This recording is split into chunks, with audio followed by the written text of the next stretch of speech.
इस कहानी का हीरो डैन वूसंग मार्शल आर्ट्स की दुनिया का सबसे पावरफुल फाइटर होता है, जो जांग हू के नाम से भी जाना जाता है और अपने पावरफुल पंचेस से लड़ने के लिए फिस्ट किंग के नाम से जाना जाता है। वह हजारों मार्शल आर्टिस्ट से लड़ चुका है, लेकिन आज तक उसे कोई भी नहीं हरा पाया।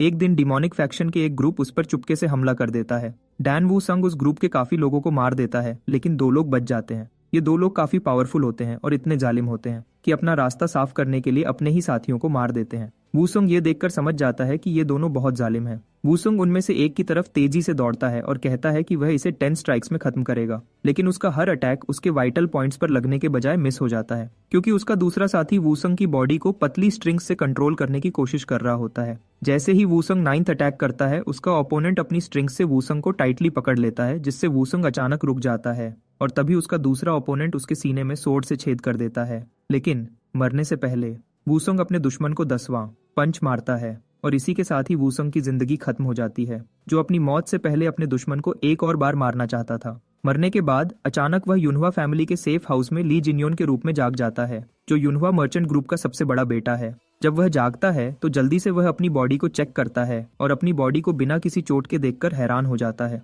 तभी वह अपने नए चेहरे को मिरर में देखता है। पहले वह सोचता है कि किसी ने उसके चेहरे पर मास्क लगा दिया है, फिर थोड़ी देर बाद इस सोच को रिजेक्ट करता है। जब उसकी नौकरानियां डॉक्टर को बुलाने के लिए चली जाती हैं, तो वह अपनी नई बॉडी के बारे में जानने का फैसला करता है और इधर उधर ऐसी चीजें ढूंढता है जो उसे इस बॉडी के बारे में बता सके।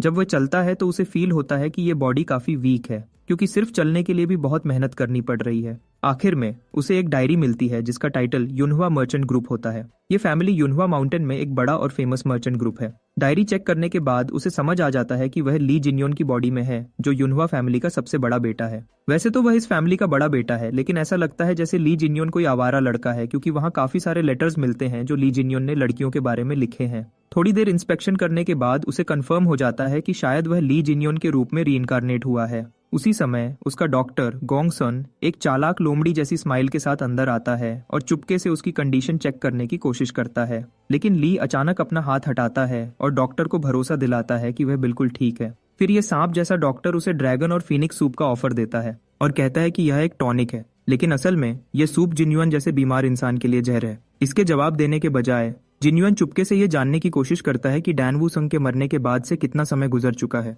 थोड़ी देर सोचने के बाद उसे रियलाइज होता है कि शायद अभी थोड़ी देर ही हुई है।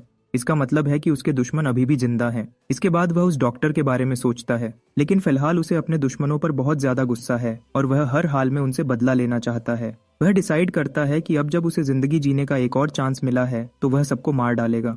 लेजेंडरी डैन वूसंग अब ली जिन्युअन के रूप में रीइंकारनेट हो चुका है और इस नई बॉडी में जन्म लेने के बाद अब कुछ दिन गुजर चुके हैं। एक सुबह उसकी नौकरानियां बहुत जोश के साथ उसके नाश्ते की तैयारी करती हैं, क्योंकि उन्हें पता है कि इतने समय बाद आज से वह आखिरकार एक प्रॉपर मील खा सकता है।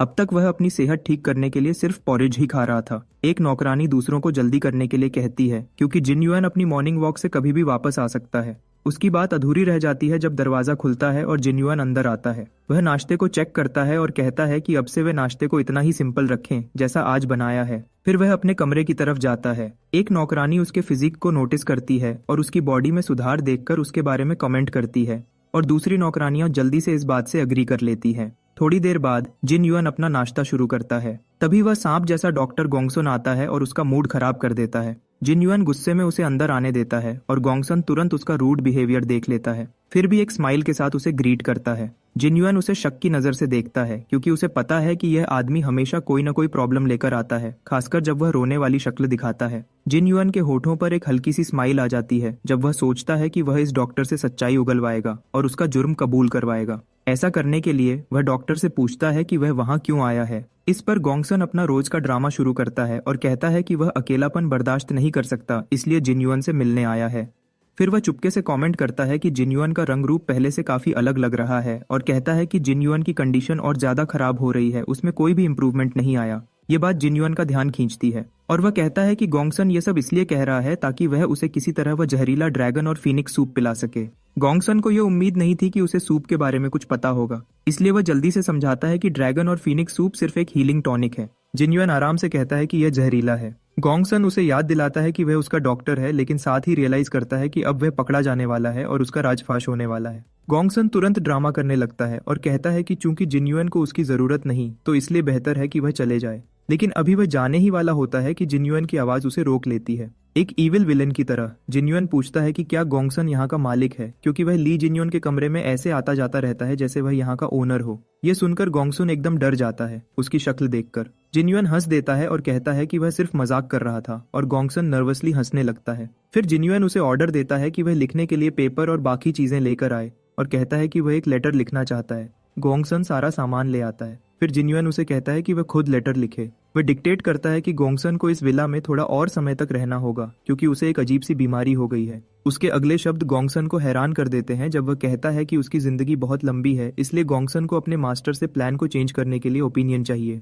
जिनयुन उसका चेहरा देखकर पूछता है कि वह क्यों रुक गया। वह कोशिश करता है कि वह जिनयुन की बातों को हंसी में टाल दे और उसे थोड़ा और समझने को कहता है, लेकिन गोंगसन की बात पूरी होने से पहले ही जिनयुन उसकी तरफ निंजा स्टाइल में एक चॉपस्टिक फेंकता है, जो उसकी गर्दन को जख्मी कर देती है और पीछे की दीवार से टकराती है। गोंगसन काफी हद तक घबरा जाता है और अपना घाव चेक करता है। जिनयुन पूरी तरह सीरियस हो जाता है और उसे क्लियरली कहता है कि अब वह पुराना ली जिनयुन नहीं रहा जिसको गोंगसन जानता था। गोंगसन फिर भी नासमझी का नाटक करता है, लेकिन जिनयुन समझ जाता है कि अब इस सांप से सामना करने का असली समय आ गया है। वह साफ साफ कहता है कि उसे पता है कि ड्रैगन और फीनिक्स सूप सिर्फ हेल्थी लोगों के लिए टॉनिक है, लेकिन जिनयुन का कमजोर जिस्म इस टॉनिक को बर्दाश्त नहीं कर सकता। यह टॉनिक उसके लिए जहर बन जाता है, और गोंगसन एक फिजिशियन होने के बावजूद यह बात नहीं जान पाया। उसने कल ही जिनयुन को यह सूप पिलाया था, और अगली ही सुबह वह टॉनिक का असर देखने के लिए जिनयुन की नब्ज चेक कर रहा था। बस इतना ही नहीं, जब जिनयुन ने उससे कहा कि सूप को काउंटर पर छोड़ दो, तब उसका चेहरा साफ बता रहा था कि इसमें गोंगसन की कोई न कोई चाल जरूर शामिल है।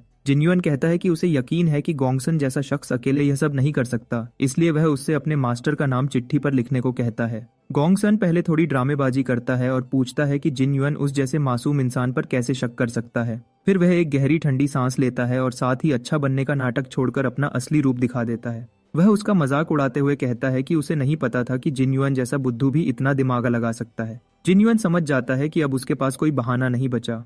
गोंगसन शैतानी अंदाज में कहता है कि उसका असली मकसद जिनयुन को चुपके से खत्म करना है। अब नौकरों की तरफ देखते हुए गोंगसन सोचता है कि जिनयुन के कत्ल को छुपाने के लिए उनकी जान भी लेनी पड़ेगी, लेकिन उसकी जहर वाली सुई तैयार करने से पहले ही जिनयुन उसे यह करते हुए देख लेता है और एक तेज वार से गोंगसन को गिरा देता है। फिर वह आराम से अपना खाना शुरू करता है। जिनयुन कहता है कि गोंगसन को इस तरह उनकी बात के बीच में डिस्ट्रैक्ट नहीं होना चाहिए था। अपने हाथों पर लगी चोट को देखते हुए, जो उसे अभी अभी गोंगसन पर हमला करते समय लगी थी, वह अपनी वीक बॉडी से थोड़ा निराश हो जाता है। उसे बस अपनी पुरानी जिंदगी वाली ताकत वापस चाहिए थी। वह जानता है कि अगर वह अपनी पुरानी ताकत वापस पा लेता है तो उसे कोई रोक नहीं पाएगा। वह इतना पावरफुल हो जाएगा कि अगर युनहुआ मर्चेंट ग्रुप ही उसे मारने का प्लान कर रहा है तो वह पूरे ग्रुप से खुद ही निपट लेगा। इस मकसद के लिए पहले उसे ग्रुप में वापस जाना होगा ताकि वह गोंगसन के बारे में जरूरी छानबीन कर सके।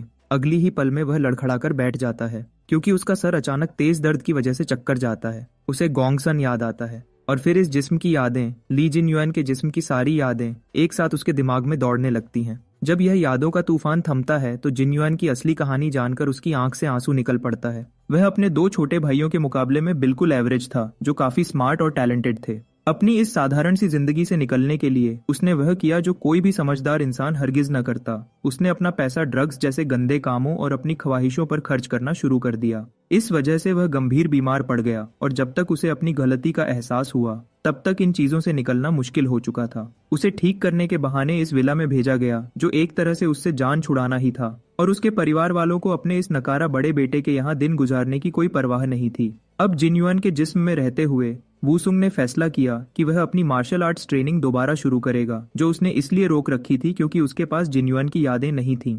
वह इस जिस्म के असली मालिक से काफी नाराज है, जिसने इतनी परफेक्ट बॉडी को बुरे कामों में बर्बाद कर दिया।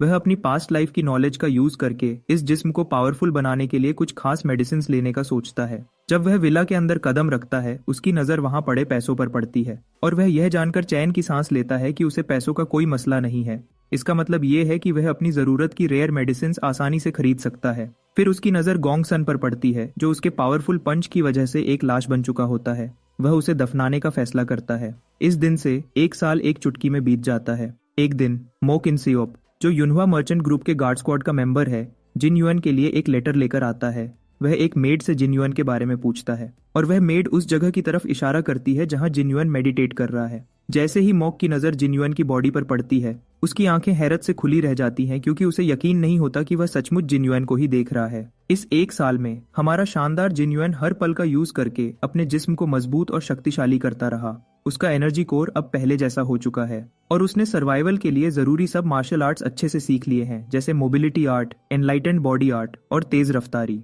इसके अलावा उसने white light power 10 phase art भी सीख ली है, जो उसे लाइटनिंग एलिमेंट को कंट्रोल करने की पावर देती है। इन सब ट्रेनिंग्स के जरिए वह मार्शल आर्ट्स के 4th फेज तक पहुंच चुका है, लेकिन उस जैसे बंदे के लिए यह अब भी काफी नहीं है। इस समय वह अपनी ट्रेनिंग मोक की आवाज सुनकर रोकता है, जो उसे नर्वस होकर ग्रीट करता है और अपना इंट्रोडक्शन देता है। मोक बताता है कि वह क्लैन के मेन बंदे से एक लेटर लाया है। शांति और खुशी के साथ जिन्युअन उसे लेटर देने को कहता है। इस दौरान मोक अपनी आंखों पर यकीन नहीं कर पा रहा कि यह वही कमजोर और हर वक्त खांसने वाला बंदा है जिसको उसने पिछले साल देखा था, और अब यह पावरफुल और मजबूत खड़ा है। उसकी सोच को जिन्युअन की तंजिया आवाज तोड़ती है, जो उसे याद दिलाती है कि वह अब भी उसके हाथ में पकड़े लेटर का वेट कर रहा है। अपने ख्यालों से बाहर आते हुए जिन्युअन और मोक बैठ जाते हैं और मोक वह लेटर पढ़ता है और उसे बताता है कि उसके फादर की सेहत बहुत खराब है, जिस वजह से वह बेड रेस्ट पर हैं। हालांकि इसकी कोई वजह नहीं बताई गई। यह कहकर मोक यूयंग क्लैन के बारे में अपने शक जाहिर करता है। ये क्लैन एक वल्चर्स का ग्रुप है जो युनवा मर्चेंट ग्रुप से प्रोटेक्शन के बहाने भारी फीस मांगता है। समय के साथ साथ उनकी फीस की मांग इतनी बढ़ गई है कि इतनी ज्यादा पेमेंट इन्हें आसानी से नहीं दी जा सकती।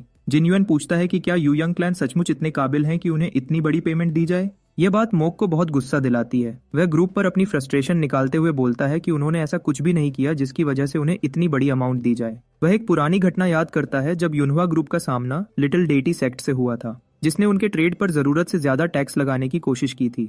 उस समय यूयंग क्लैन ने बेशर्मी से ग्रुप का साथ छोड़ दिया और कहा कि उनका युनवा ग्रुप से कोई ताल्लुक नहीं, सिवाय किसी सीरियस इश्यू के। मोक बताता है कि गार्ड कैप्टन भी कुछ नहीं कर सकता क्योंकि यूयंग हू का उस ग्रुप से कनेक्शन है। यह बात जिन्युअन का ध्यान खींचती है क्योंकि वह इस नाम को अपनी पास्ट लाइफ के दिनों से जानता है। यूयंग हू वहाँ काफी फेमस था। जिन्युअन को अब सब कुछ समझ आने लगता है। यूयंग हू एक पावरफुल बांडा है जो अपनी शक्ति का फायदा उठाते हुए युनवा मर्चेंट ग्रुप को कमजोर समझकर तंग करता है। उसी वक्त जिन्युअन फैसला करता है कि यह मामला या तो मौत से खत्म होगा या वह खुद यूयंग हू को सबका सिखाएगा, और मोक यह सुनकर दंग रह जाता है। फिर मोक वह वजह भी बताता है जिसने जिन्युअन के फादर को इतना निढाल कर दिया। पता चलता है कि उसके छोटे भाई इतने बेवकूफ थे कि उन्होंने पूरे युनवा मर्चेंट ग्रुप के सामने तलवारों से एक सीरियस लड़ाई शुरू कर दी। जिन्युअन को उनकी इस बेवकूफी पर यकीन नहीं आता जब उसे पता चलता है कि इस बात ने उनके फादर को इतना गुस्सा दिलाया कि वह स्ट्रेस की वजह से बीमार पड़ गए। मोक उसे दिलासा देने की कोशिश करता है और कहता है कि इस मामले का जिन्युअन से कोई लेना देना नहीं, लेकिन वह उसकी बात काट देता है और खड़ा हो जाता है क्योंकि अब वह कोई छोटा मोटा रोल नहीं खेलना चाहता था। मोक उसकी अचानक हिम्मत देखकर हैरान हो जाता है। हमारा लेजेंड जिन्युअन फिर सीरियस होकर मोक से कहता है कि वह लेटर अपने पास रखे क्योंकि वह खुद जाकर हालात देखने वाला है। जब मोक अपनी स्क्वाड के पास वापस जाता है तो सबसे पहले वह अपने साथियों को बताता है कि कैसे ली जिन्युअन जैसा नकारा बंदा इतना स्ट्रॉन्ग मार्शल आर्टिस्ट बन गया। जैसे ही उसके साथी ये सुनते हैं वे हंसने लगते हैं। हर कोई जिन्युअन का मजाक उड़ाता है। कुछ कहते हैं कि वह बेड में ही अच्छा लगता है और कुछ बोलते हैं कि अगर जिन्युअन जैसा बंदा मार्शल आर्टिस्ट बन सकता है तो वे खुद लेजेंडरी मार्शल आर्टिस्ट होंगे। एक साथी उससे कहता है कि वह ऐसा मजाक करे जिसपे उन्हें यकीन आ जाए, जैसे वाइस कैप्टन ने फाइनली अपनी लवर ढूंढ ली। वाइस कैप्टन हान योप उनकी बातें सुन लेता है और इंटरेस्ट लेते हुए पूछता है कि क्या जिन्युअन ने सचमुच उस आदमी को मारने के बाद अपनी सेहत वापस पा ली है जो उसे हिलाने की कोशिश कर रहा था। फिर हान योप कॉन्फिडेंस से कहता है कि जिन्युअन बचपन से ही मार्शल आर्टिस्ट रहा है क्योंकि उसके पास एक गिफ्टेड बॉडी है। अब हान पूछता है कि जिन्युअन कब आएगा। मोक इस बारे में श्योर नहीं होता क्योंकि जिन्युअन ने सिर्फ इतना कहा था कि वह वापस आ रहा है। उसी समय उन्हें जिन्युअन के आने की अनाउंसमेंट सुनाई देती है और वे समझ जाते हैं कि वह अभी आ रहा है। फिर हान अपने बंदों से जिन्युअन का स्वागत करने को कहता है। वे यह सुनकर खुश नहीं होते तो वह उन्हें सख्ती से याद दिलाता है कि जिन्युअन उनका मास्टर है, चाहे वह जैसा भी हो। इस दौरान वूसुंग युनवा मर्चेंट ग्रुप के पैलेस की शान और शौकत पहली बार देखता है और वह इस शानदार जगह को देखकर सचमुच हैरान हो जाता है। अपनी पास्ट लाइफ में उसने इस ग्रुप के बारे में सिर्फ कहानियां सुनी थीं, लेकिन अब इसे करीब से देखकर उसे एहसास होता है कि जिन्युअन सिर्फ अमीर नहीं बल्कि बहुत ही ज्यादा अमीर है। वह अपने साथियों से आराम करने को कहता है क्योंकि वह अपने फादर से मिलने जा रहा होता है। जैसे ही वह आगे बढ़ता है उसे यह देखकर हैरानी होती है कि कोई भी उसका स्वागत करने की जहमत नहीं करता। उसकी यह ख्वाहिश जल्दी पूरी हो जाती है जब एक गार्ड्स का बड़ा ग्रुप अपनी तलवारों के साथ उसका स्वागत करता है। फिर हान उसे ग्रीट करता है और कहता है कि जिन्युअन अब बिल्कुल चेंज हो गया है। वह यह भी कहता है कि उसे जिन्युअन को हेल्थी देखकर बहुत खुशी हो रही है। हान के लोग सोचते हैं कि वह बस जिन्युअन की खुशामद कर रहा है और उन्हें लगता है कि हान के दिल में जिन्युअन के लिए जरा भी इज्जत नहीं है, क्योंकि पहले उनका यह मास्टर हमेशा हान की इंसल्ट किया करता था। उस समय वे भी अपनी इंसल्ट के लिए तैयार थे, लेकिन वे ये देखकर हैरान हो जाते हैं जब जिन्युअन उनका स्वागत करते हुए कहता है कि उस जैसे परेशान करने वाले बंदे के लिए यह वेलकम बहुत अच्छा है। उन सबको इतना शॉक्ड देखकर मोक कहता है कि उसने तो सबको पहले ही बोला था कि जिन्युअन सचमुच बदल चुका है। यह देखकर हान, जो हमारे जिन्युअन को उसके फादर के रूम तक ले जा रहा होता है, उसके चेहरे पर हल्की सी स्माइल आ जाती है और जिन्युअन को भी अब लगता है कि हान उसका दुश्मन नहीं बल्कि दोस्त है। जब वे अंदर जाते हैं तो हान उसे बताता है कि उसने जिन्युअन के आने की न्यूज़ पहले ही उसके फादर को दे दी है, जिसके लिए वह उसका शुक्रिया अदा करता है। तभी उसका सबसे छोटा भाई जायोन जिन्युअन का हाथ पकड़कर उन्हें इंटरप्ट करता है। जायोन, जो उसे ताना मारते हुए उसे ठरकी कहता है, उसे ऐसे देखकर बाकी सबकी तरह जायोन कहता है कि वह बिल्कुल अलग इंसान लग रहा है। जब जिन्युअन उसे घूर रहा होता है, जायोन उसके कंधे को अपनी पूरी शक्ति से जकड़ लेता है। हान, जो पहले जिन्युअन को अपने छोटे भाई से पिटते देखा करता था, नहीं चाहता था कि वापस आने के पहले दिन ही वह अपने छोटे भाई से मार खाए। वह धीरे से जायोन का हाथ जिन्युअन के कंधे से हटा देता है और कहता है कि दोनों भाइयों को इतने दिन बाद एक दूसरे को देखकर खुश होना चाहिए। लेकिन उसी समय जायोन हान को बिना इजाजत छूने की वजह से थप्पड़ मार देता है। जायोन को उसका यह बुरा बर्ताव पसंद नहीं आता और वह उसे चेतावनी देता है। वह हान से पूछता है कि क्या वह उसे अब भी छोटा समझता है। अगले पल जायोन कहता है कि वह हान को अच्छा सबका सिखाना चाहता है, लेकिन उसके कुछ करने से पहले हमारा पावरफुल जिन्युअन उसे जोर का थप्पड़ मार देता है, इतना जोर का कि वह जमीन पर गिर जाता है। जायोन बिल्कुल दंग रह जाता है। अगले ही पल जिन्युअन जायोन के कंधे पर अपनी मुट्ठी रखता है और उसे अपनी ताकत का एहसास दिलाता है। साथ ही कहता है कि वह यहाँ आने के लिए काफी एक्साइटेड था। जायोन दर्द से चिल्लाता है और अपने भाई को पागल कहते हुए गालियां देने लगता है। यह सुनकर जिन्युअन मजाक में कहता है कि अब से वह उसे बड़ा भाई कहेगा। इस दौरान ली हुआयोंग, जो युनहुआ मर्चेंट ग्रुप का दूसरा बेटा है, अपने फादर के कमरे के सामने इतना शोर शराबा देखकर हैरान होता है। वह हान से इस शोर की वजह पूछता है और वाइस कैप्टन बताता है कि बड़े और छोटे भाई के बीच झगड़ा हो रहा है। यह सुनकर हुआयोंग तुरंत सोचता है कि हमेशा की तरह जायोन ही अपने बड़े भाई को तंग कर रहा होगा। उसे जिन्युअन की बीमारी की वजह से बहुत चिंता हो रही होती है, लेकिन वह यह देखकर हैरान रह जाता है कि जिन्युअन अपने छोटे भाई को डांट रहा होता है कि वह अपने फादर के रूम के सामने शोर न करे। फिर जिन्युअन देखता है कि उसका मिडिल ब्रदर भी वहां आ चुका है। थोड़ी देर बाद हुआयोंग अपने बड़े भाई के साथ बैठता है, जिसने जायोन के हाथ सजा के तौर पर हवा में रखवाए होते हैं। जिन्युअन को हेल्थी देखकर हुआयोंग को बहुत खुशी होती है, लेकिन जायोन इस हालत से बिल्कुल खुश नहीं है। जिन्युअन उसे दिलासा देता है कि वह अब बिल्कुल ठीक है। तभी वह हुआयोंग के जख्मी हाथ को देखकर पूछता है कि क्या यह जायोन ने किया। हुआयोंग इस सवाल को टाल देता है, लेकिन लेजेंड जिन्युअन गुस्से में अपने छोटे भाई की तरफ मुड़ता है और उसके मुंह पर जोरदार थप्पड़ मारता है, क्योंकि उसने अपने बड़े भाई पर हाथ उठाया था। बेचारे जायोन के पास जिन्युअन की बात मानने के अलावा कोई चारा नहीं बचता अगर वह मार से बचना चाहता है। वह यकीन नहीं कर पाता कि वह वही कमजोर जिन्युअन है जो अपने छोटे भाई से पिटने के डर से उसके कंधे भी दबाता था। यह सोचकर हुआयोंग खुश होता है कि जिन्युअन जायोन को पीट रहा है, जबकि पहले यह उल्टा होता था। फिर जिन्युअन भी शांत हो जाता है। हुआयोंग उसकी पर्सनालिटी और बॉडी में इतना बदलाव देखकर क्यूरियस हो जाता है, लेकिन उसे कुछ बताने की बजाय जिन्युअन उसकी आंखों की तारीफ करने लग जाता है। फिर उसकी नजर अपने सामने पड़े स्क्रोल लेटर्स पर पड़ती है। एक स्क्रोल खोलते हुए वह पूछता है कि इसके अंदर क्या लिखा है। हुआयोंग समझाता है कि इस स्क्रोल में उन एम्प्लॉइज की लिस्ट है जो कल उसके साथ कॉन्फ्रेंस रूम में जाएंगे। फिर वह एम्प्लॉइज की लिस्ट चेक करता है और उसमें गोंगसन का नाम देख लेता है, क्योंकि उसका असली मकसद किसी एम्प्लॉई के बारे में पता लगाना था। लिस्ट चेक करने के बाद वह तुरंत समझ जाता है कि गोंगसन के अलावा और भी बहुत से एम्प्लॉइज यू यंग हू ने यहाँ भेजे हैं। फिर वह सीरियस होकर अपने भाइयों की तरफ मुड़ता है और सीरियस होकर पूछता है कि कहीं उन दोनों में कोई यू यंग हू के लिए काम तो नहीं करता। दोनों भाई गुस्से में इस बात का इनकार करते हैं और कहते हैं कि वे अपना मर्चेंट ग्रुप उस क्लैन को हरगिज नहीं देंगे। वह स्माइल करता है, यह सोचकर कि उसे अपने भाइयों को खत्म करने की जरूरत नहीं, क्योंकि वे सच बोल रहे हैं। सब कुछ तय करके वह उठ खड़ा होता है और पूछता है कि क्या सारे बड़े लेवल के लोग भी कॉन्फ्रेंस में होंगे। उसका नर्डी भाई हाँ में जवाब देता है। यह सुनते ही वह साफ साफ बताता है कि वह भी कॉन्फ्रेंस अटेंड करेगा। उनके मना करने से पहले वह उनकी बातों को इग्नोर करता हुआ रूम से निकल जाता है। वे दोनों अपने भाई में इतना बदलाव देखकर दंग रह जाते हैं। उसी वक्त जायोन सोचता है कि काश वह भी जूहो माउंटेन पर जा सके। इस दौरान जिन्युअन अपने बाप के रूम के सामने खड़ा होता है और उनकी इजाजत लेकर अंदर जाता है। उसका बाप मर्चेंट ग्रुप का लीडर सयोंगमन उसे तुरंत नोटिस करता है। वह बाहर के हंगामे के बारे में पूछते हैं, लेकिन जिन्युअन बस बात को टाल देता है और बैठ जाता है। फिर वह जिक्र करता है कि उसने सुना है कि उसके फादर स्ट्रेस में हैं। वे कंफर्म करते हैं कि वे हमेशा ही स्ट्रेस में रहते हैं, लेकिन अब उनका जिस्म इतना जवाब दे चुका है। फिर उसके फादर अपना हाथ उठाकर अपने बेटे के चेहरे को छूते हैं। वह महसूस करते हैं कि उनका बेटा कितना हेल्थी और चेंज हो चुका है। वे पूछते हैं कि क्या वह सचमुच जिन्युइन ही है। जब उसका बाप खुशी से कहता है कि उसे हेल्थी देखकर उसको बहुत खुशी हो रही है और प्यार से उसे छूता है, तो उसे अंदर से कुछ महसूस होता है। वूसंग के रूप में उसे कभी माँ बाप का प्यार नहीं मिला था, लेकिन उसे पता है कि बाप का प्यार कैसा होता है। वह अपने बाप को एक स्ट्रांग और पावरफुल बंदा मानता होता है, लेकिन अब उसका हाथ अपने हाथ में लेकर वह देखता है कि उसका टारगेट कितना वीक हो चुका है। यह देखकर वह उसे दिलासा देता है और कहता है कि वह सब कुछ खत्म कर देगा जिससे उसकी यह हालत हुई है। उसका बाप इस पर यकीन नहीं करता, लेकिन वह जोर देता है कि योंगमैन को किसी भी बात की चिंता करने की जरूरत नहीं, क्योंकि वह खुद सब संभाल लेगा।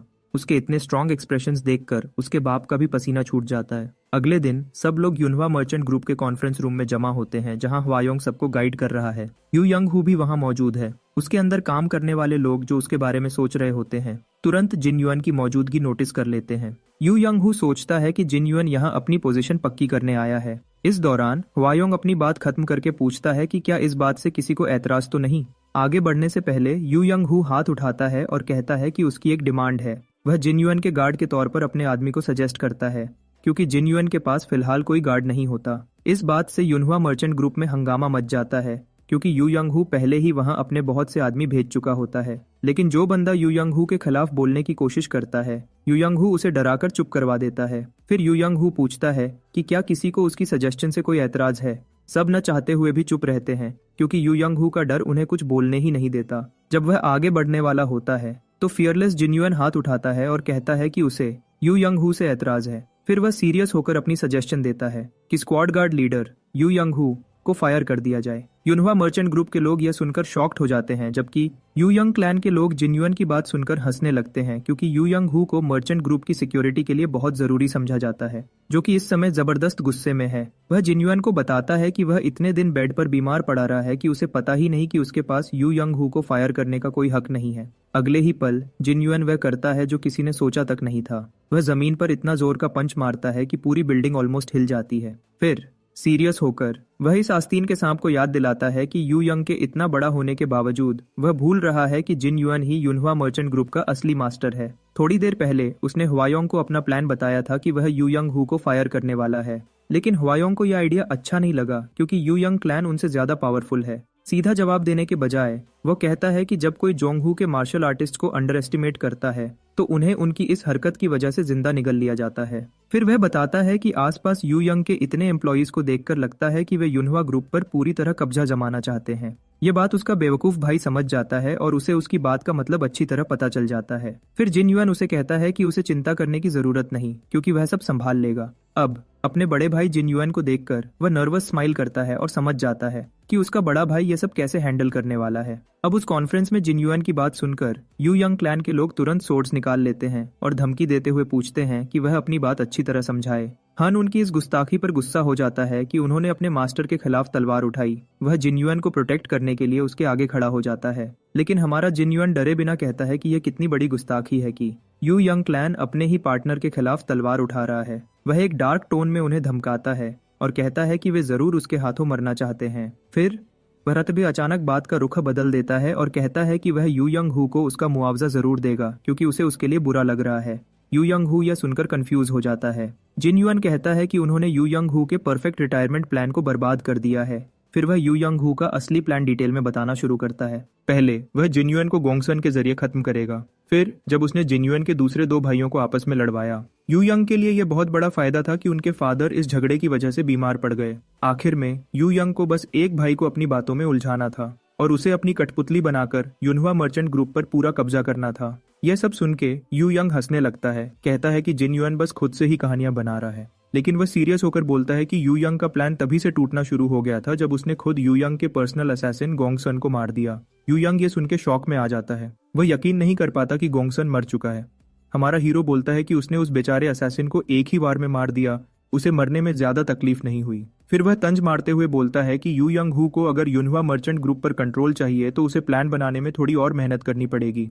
वह कहता है कि वैसे भी उसे अपने किए हुए नुकसान का बिल तो भरना पड़ेगा। अब यू यंग हू को जिन युआन पर बहुत गुस्सा आ रहा था। गुस्से में वह अपना हाथ उठाता है और उसे मारने की धमकी देता है, पर उसका वार पड़ने से पहले ही जिन युआन अपनी मुट्ठी से उसका हाथ रोक देता है। जब दोनों के पंचेस टकराते हैं, यू यंग को एक जोरदार बिजली का झटका महसूस होता है, जिससे उसे यकीन हो जाता है कि जिन युआन सचमुच एक मार्शल आर्टिस्ट बन चुका है। आसपास के सब लोग भी जिन युआन की यह शक्ति देखकर हैरान रह जाते हैं। दूसरी तरफ जिन युआन नाटक करते हुए कहता है कि यू यंग हू ऐसे बंदे पर अटैक क्यों कर रहा है जो अभी अभी ठीक हुआ है। फिर वह बोलता है कि वह इस बार यू यंग हू को माफ कर देगा क्योंकि अब वह उसके साथ पर्सनल फाइट करेगा। एक बंदा ऑफिशियल फाइट के शुरू होने का ऐलान करता है। यू यंग हू पूछता है कि क्या यह काफी होगा। इविल एक्सप्रेशंस के साथ वह कहता है कि फाइट तब तक चलेगी जब तक एक की मौत नहीं हो जाती। यह सुनने के बाद Yu young Hu Jin Yuan की स्किल्स देखकर कहता है कि शायद उसे किसी अच्छे टीचर ने ट्रेन नहीं किया, और अपनी तलवार उठाकर वह कहता है कि अब वह उसे दोनों के बीच एक्सपीरियंस का फर्क समझाएगा। लेकिन जिन युआन जल्दी से उसके अटैक को रोकता है और उसके ताने को इग्नोर कर देता है।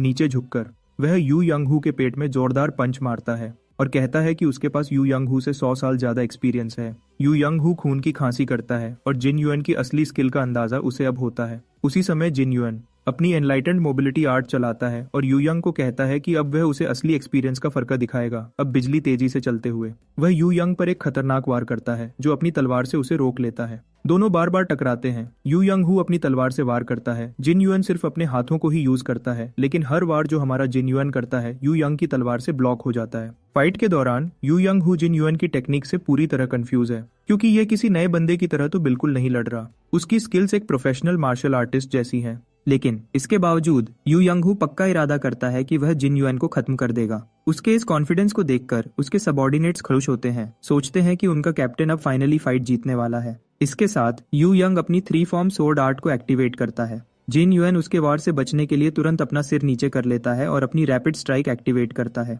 वह इतनी तेजी से मूव करता है कि यू यंग को अपनी पोजीशन चेंज करने का चांस भी नहीं मिलता। अगले ही पल यू यंग के मुंह पर एक जबरदस्त पंच पड़ता है। ये पंच इतना पावरफुल होता है कि मेन हाउस से भी दिखाई देता है। सीन को देखने वाले सर्वेंट्स चुपके चुपके बातें करते हैं और बहुत कंफ्यूज्ड होते हैं, जबकि उसका फादर प्राउडली कहता है कि उसका बड़ा बेटा मार्शल आर्ट्स में मास्टर हो चुका है। जब यू यंग गिरता है तो उसके बंदे जल्दी से उसके पास पहुंचते हैं। अपने कैप्टन की हालत देखकर वे सब जिन युआन को गुस्से में घूरते हैं, लेकिन वह उन्हें धमकी देकर तुरंत चुप करा देता है। एक और बंदा कहता है कि फाइट में कोई इरेगुलरिटी नहीं थी, लेकिन जाने से पहले वह वार्न करता है कि अगर जिन युआन ऐसे ही बिहेव करना चाहता है तो यू यंग क्लैन भी युनहुआ मर्चेंट ग्रुप से बदला लेने के लिए वैसा ही तरीका अपनाएगा। और वह कहता है कि यू यंग क्लैन के लिए अब इस बिहेवियर को अवॉइड करना इम्पॉसिबल होगा। लेकिन जिन युआन को ऐसी छोटी मोटी धमकियों की परवाह नहीं है, क्योंकि ये उसके लिए नई नहीं है। वह जो भी उसे देंगे, चाहे बुराई हो या अच्छाई, वह उसका जवाब जरूर देगा। वैसे भी वह इस इंसिडेंट की पूरी रिस्पॉन्सिबिलिटी खुद पे ले लेता है, जिस पर हवायोंग अग्री नहीं करता। फिर भी जिन युआन सबको घूरकर कहता है कि भले ही उसने पहले ये कहा था कि युनहुआ मर्चेंट ग्रुप उसका है, लेकिन ये उसके बाप का भी है, उस स्क्वाड का भी जिसने उसे सुबह वेलकम किया था, और हर उस एम्प्लॉई का जो वहाँ काम करता है।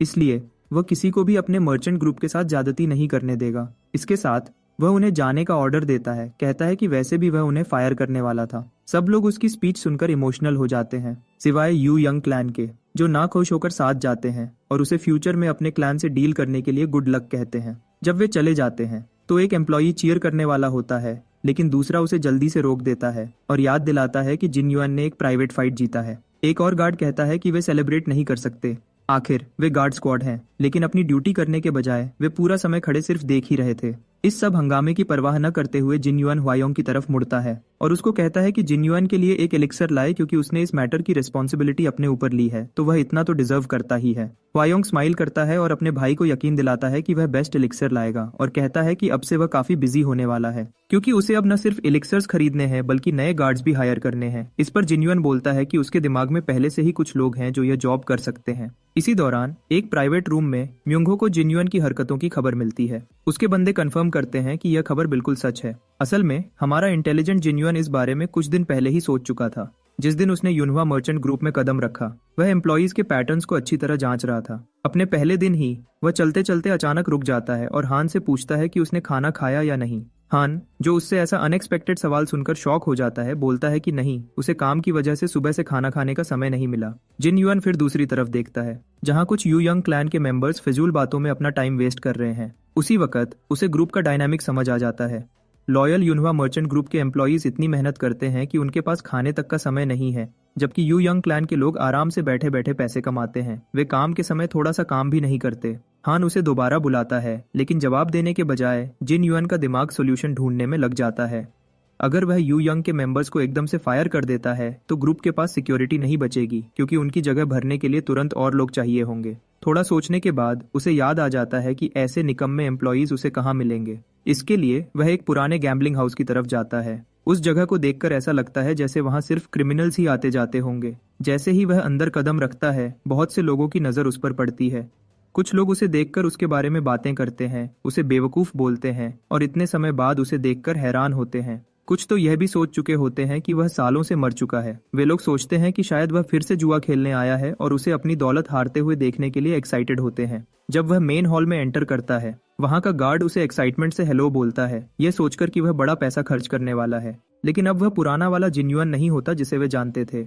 वह सख्त टोन में गार्ड को वार्न करता है कि वह उसे छुए भी नहीं। गार्ड को यह सुनकर गुस्सा आ जाता है। फिर बिना किसी फॉर्मेलिटी के जिन्युअन उसे दरवाजा खोलने का ऑर्डर देता है। अंदर चुल म्योंगहो, जिसको जहरीली फॉक्स के नाम से जाना जाता है, अपने पुराने दोस्त को देखता है और कहता है कि उसकी इतनी अच्छी सेहत इतने लंबे रेस्ट का रिजल्ट है। उसके साथ ही युक जिनबो और युक म्योंगहो भी उसे ग्रीट करते हैं। म्योंगहो एक शैतानी स्माइल के साथ उन्हें रिमाइंड करता है कि कम से कम जिन्युअन की सेहत के बारे में तो पूछ लो, क्योंकि वह इतने समय से बीमार था। इस पर दोनों युग ब्रदर्स को अपनी गलती का एहसास होता है और वे उससे माफी मांगते हैं। जबकि म्योंगहो मजाक में बोलता है कि जिन्युअन उसका दोस्त है। जिन्युअन इस सो कॉल्ड फेक फ्रेंडशिप पर हंस देता है। ऊपर ऊपर से तो ये बचपन के दोस्त लगते हैं, लेकिन असल में म्योंगहो ने हमेशा इस झूठी दोस्ती का फायदा उठाया है ताकि वह उसे ब्लैकमेल करे और उसकी कमजोरियों का फायदा उठाकर उससे पैसा निकलवा सके।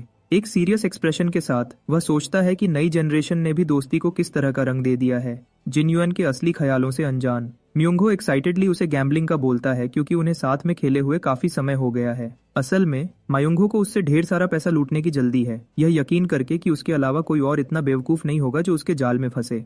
नकली दोस्ती दिखाते हुए म्योंगहो इंसिस्ट करता है कि वह उसके वापस आने की खुशी में उसे ट्रीट देगा। लेकिन जब वह तुरंत कोई जवाब नहीं देता तो म्योंगहो गुस्सा हो जाता है और कहता है कि वह कुछ बोल क्यों नहीं रहा। जिन्युअन शांति से बोलता है कि वह अभी सोच रहा है। जब उसका घटिया दोस्त उस पर दबाव डालकर पूछता है कि वह क्या सोच रहा है, तो जिन्युअन जवाब देने के बजाय एक पल के लिए चुप हो जाता है। वह यह सोच रहा होता है कि उसे म्योंगहो को खत्म कर देना चाहिए या नहीं। उसके लिए म्योंगहो बेकार कचरा है जिसको अपने आसपास रखने में उसे कोई इंटरेस्ट नहीं रखता। यहाँ पर सिर्फ युग ब्रदर्स ही काम के हैं, जो भले ही गुंडे की तरह जीते हैं, लेकिन असल में उनके पास बहुत सी स्किल्स हैं जो उसके काम आ सकती हैं। उनकी स्किल्स म्योंगहो जैसे किसी बेकार इंसान के पास वेस्ट ही हो रही हैं। इस फैसले के बारे में दिमाग में खिचड़ी पकाते हुए जिन्युअन खड़ा होता है और शांति से म्योंगहो को बोलता है कि वॉल्ट की चाबी दे दे। म्योंगहो आंखें झपकाता है और शॉक्ड होकर उसे देखता है। पूछता है कि जिन्युअन को अचानक से पैसों की क्यों जरूरत पड़ गई। जिन्युअन शांत जवाब देता है। वह उसे यकीन दिलाता है कि वह सिर्फ एक बार ही कैश निकालेगा। लेकिन फिर जिन्युअन कहता है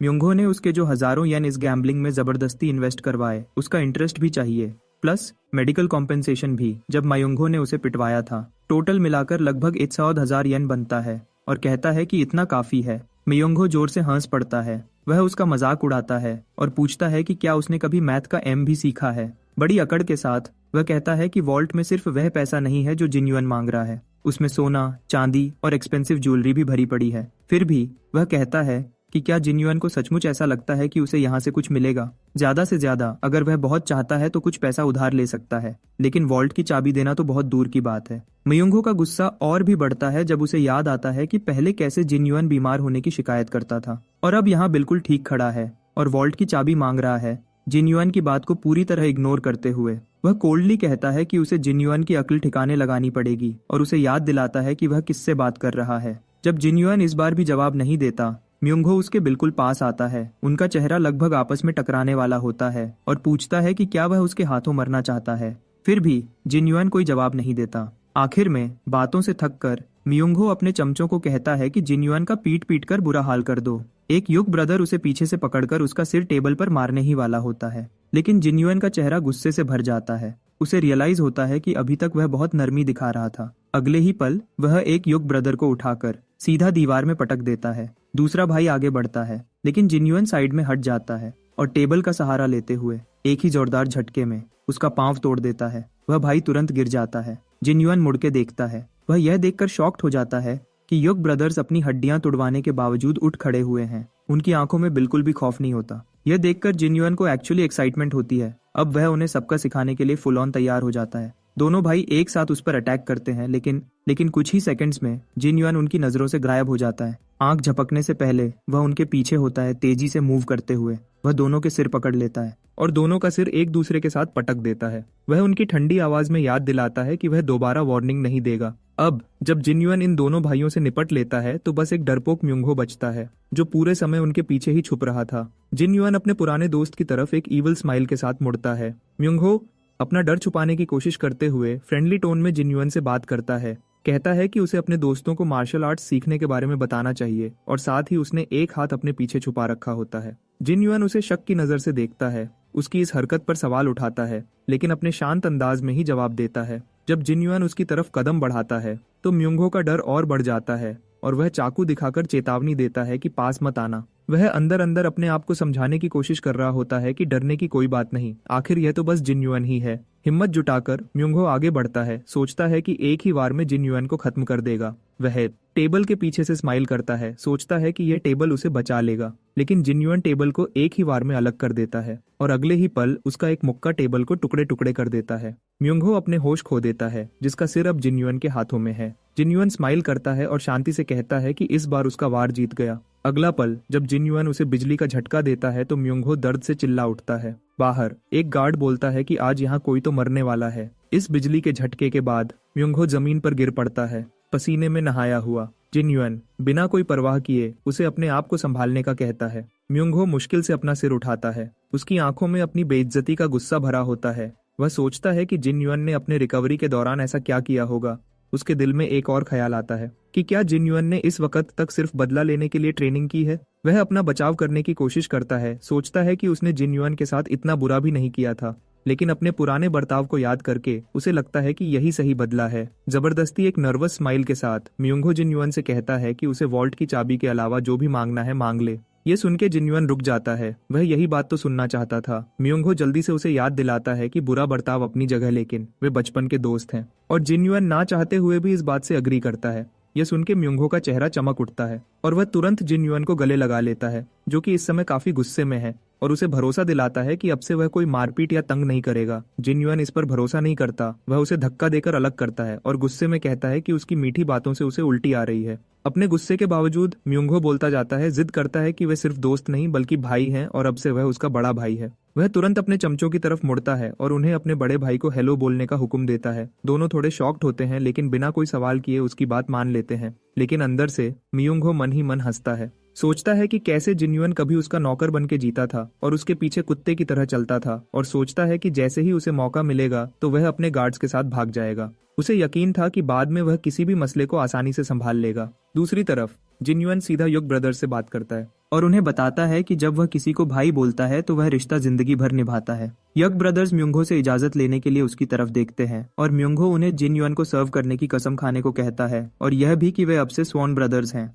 दोनों भाई तुरंत जिनयुन को अपना बड़ा भाई मानकर वफादारी का वादा करते हैं। म्योंगहो को इस बात से थोड़ी शांति मिलती है, लेकिन अगले ही पल उसका खून ठंडा पड़ जाता है जब जिनयुन सख्ती से युग ब्रदर्स को बाहर जाने का ऑर्डर देता है, यह कहकर कि अब वह और म्योंगहो पर्सनली डिसाइड करेंगे कि उनमें से असली बड़ा भाई कौन है। म्योंगहो के लाख मना करने के बावजूद दोनों भाई रूम से निकल जाते हैं, इधर पूरी तरह डरे हुए। म्योंगहो को बिल्कुल नहीं पता कि जिनयुन का असली मकसद क्या है। हमारा पावरफुल जिनयुन शांति से उसे याद दिलाता है कि वही था जिसने युग ब्रदर्स पर इतना पैसा लगाकर उन्हें इतना काबिल बनाया था, और यह सब करके उनकी एबिलिटी सिर्फ वेस्ट ही हो रही है। इसलिए जिनयुन अब से उनकी जिम्मेदारी खुद लेगा, यह जानकर कि ब्रदर्स की कीमत पैसों से ज्यादा है। म्योंगहो गुस्से से डिसएग्री करता है। जिनयुन को कहता है कि उसने न सिर्फ उसे पीटा है बल्कि उसके लॉयल बंदों को भी छीनने की कोशिश की। वह गुस्से में कहता है कि वह उसे सीधा मार क्यों नहीं देता। जितनी रूडनेस से उसने ये सब बोला होता है, जिनयुन उसकी इच्छा पूरी करने का सोचता है। अगले ही पल में म्योंगहो के मुंह पर जोरदार लात मारकर वह एटीट्यूड से कहता है कि वह उसके बड़े काम आ रहा है,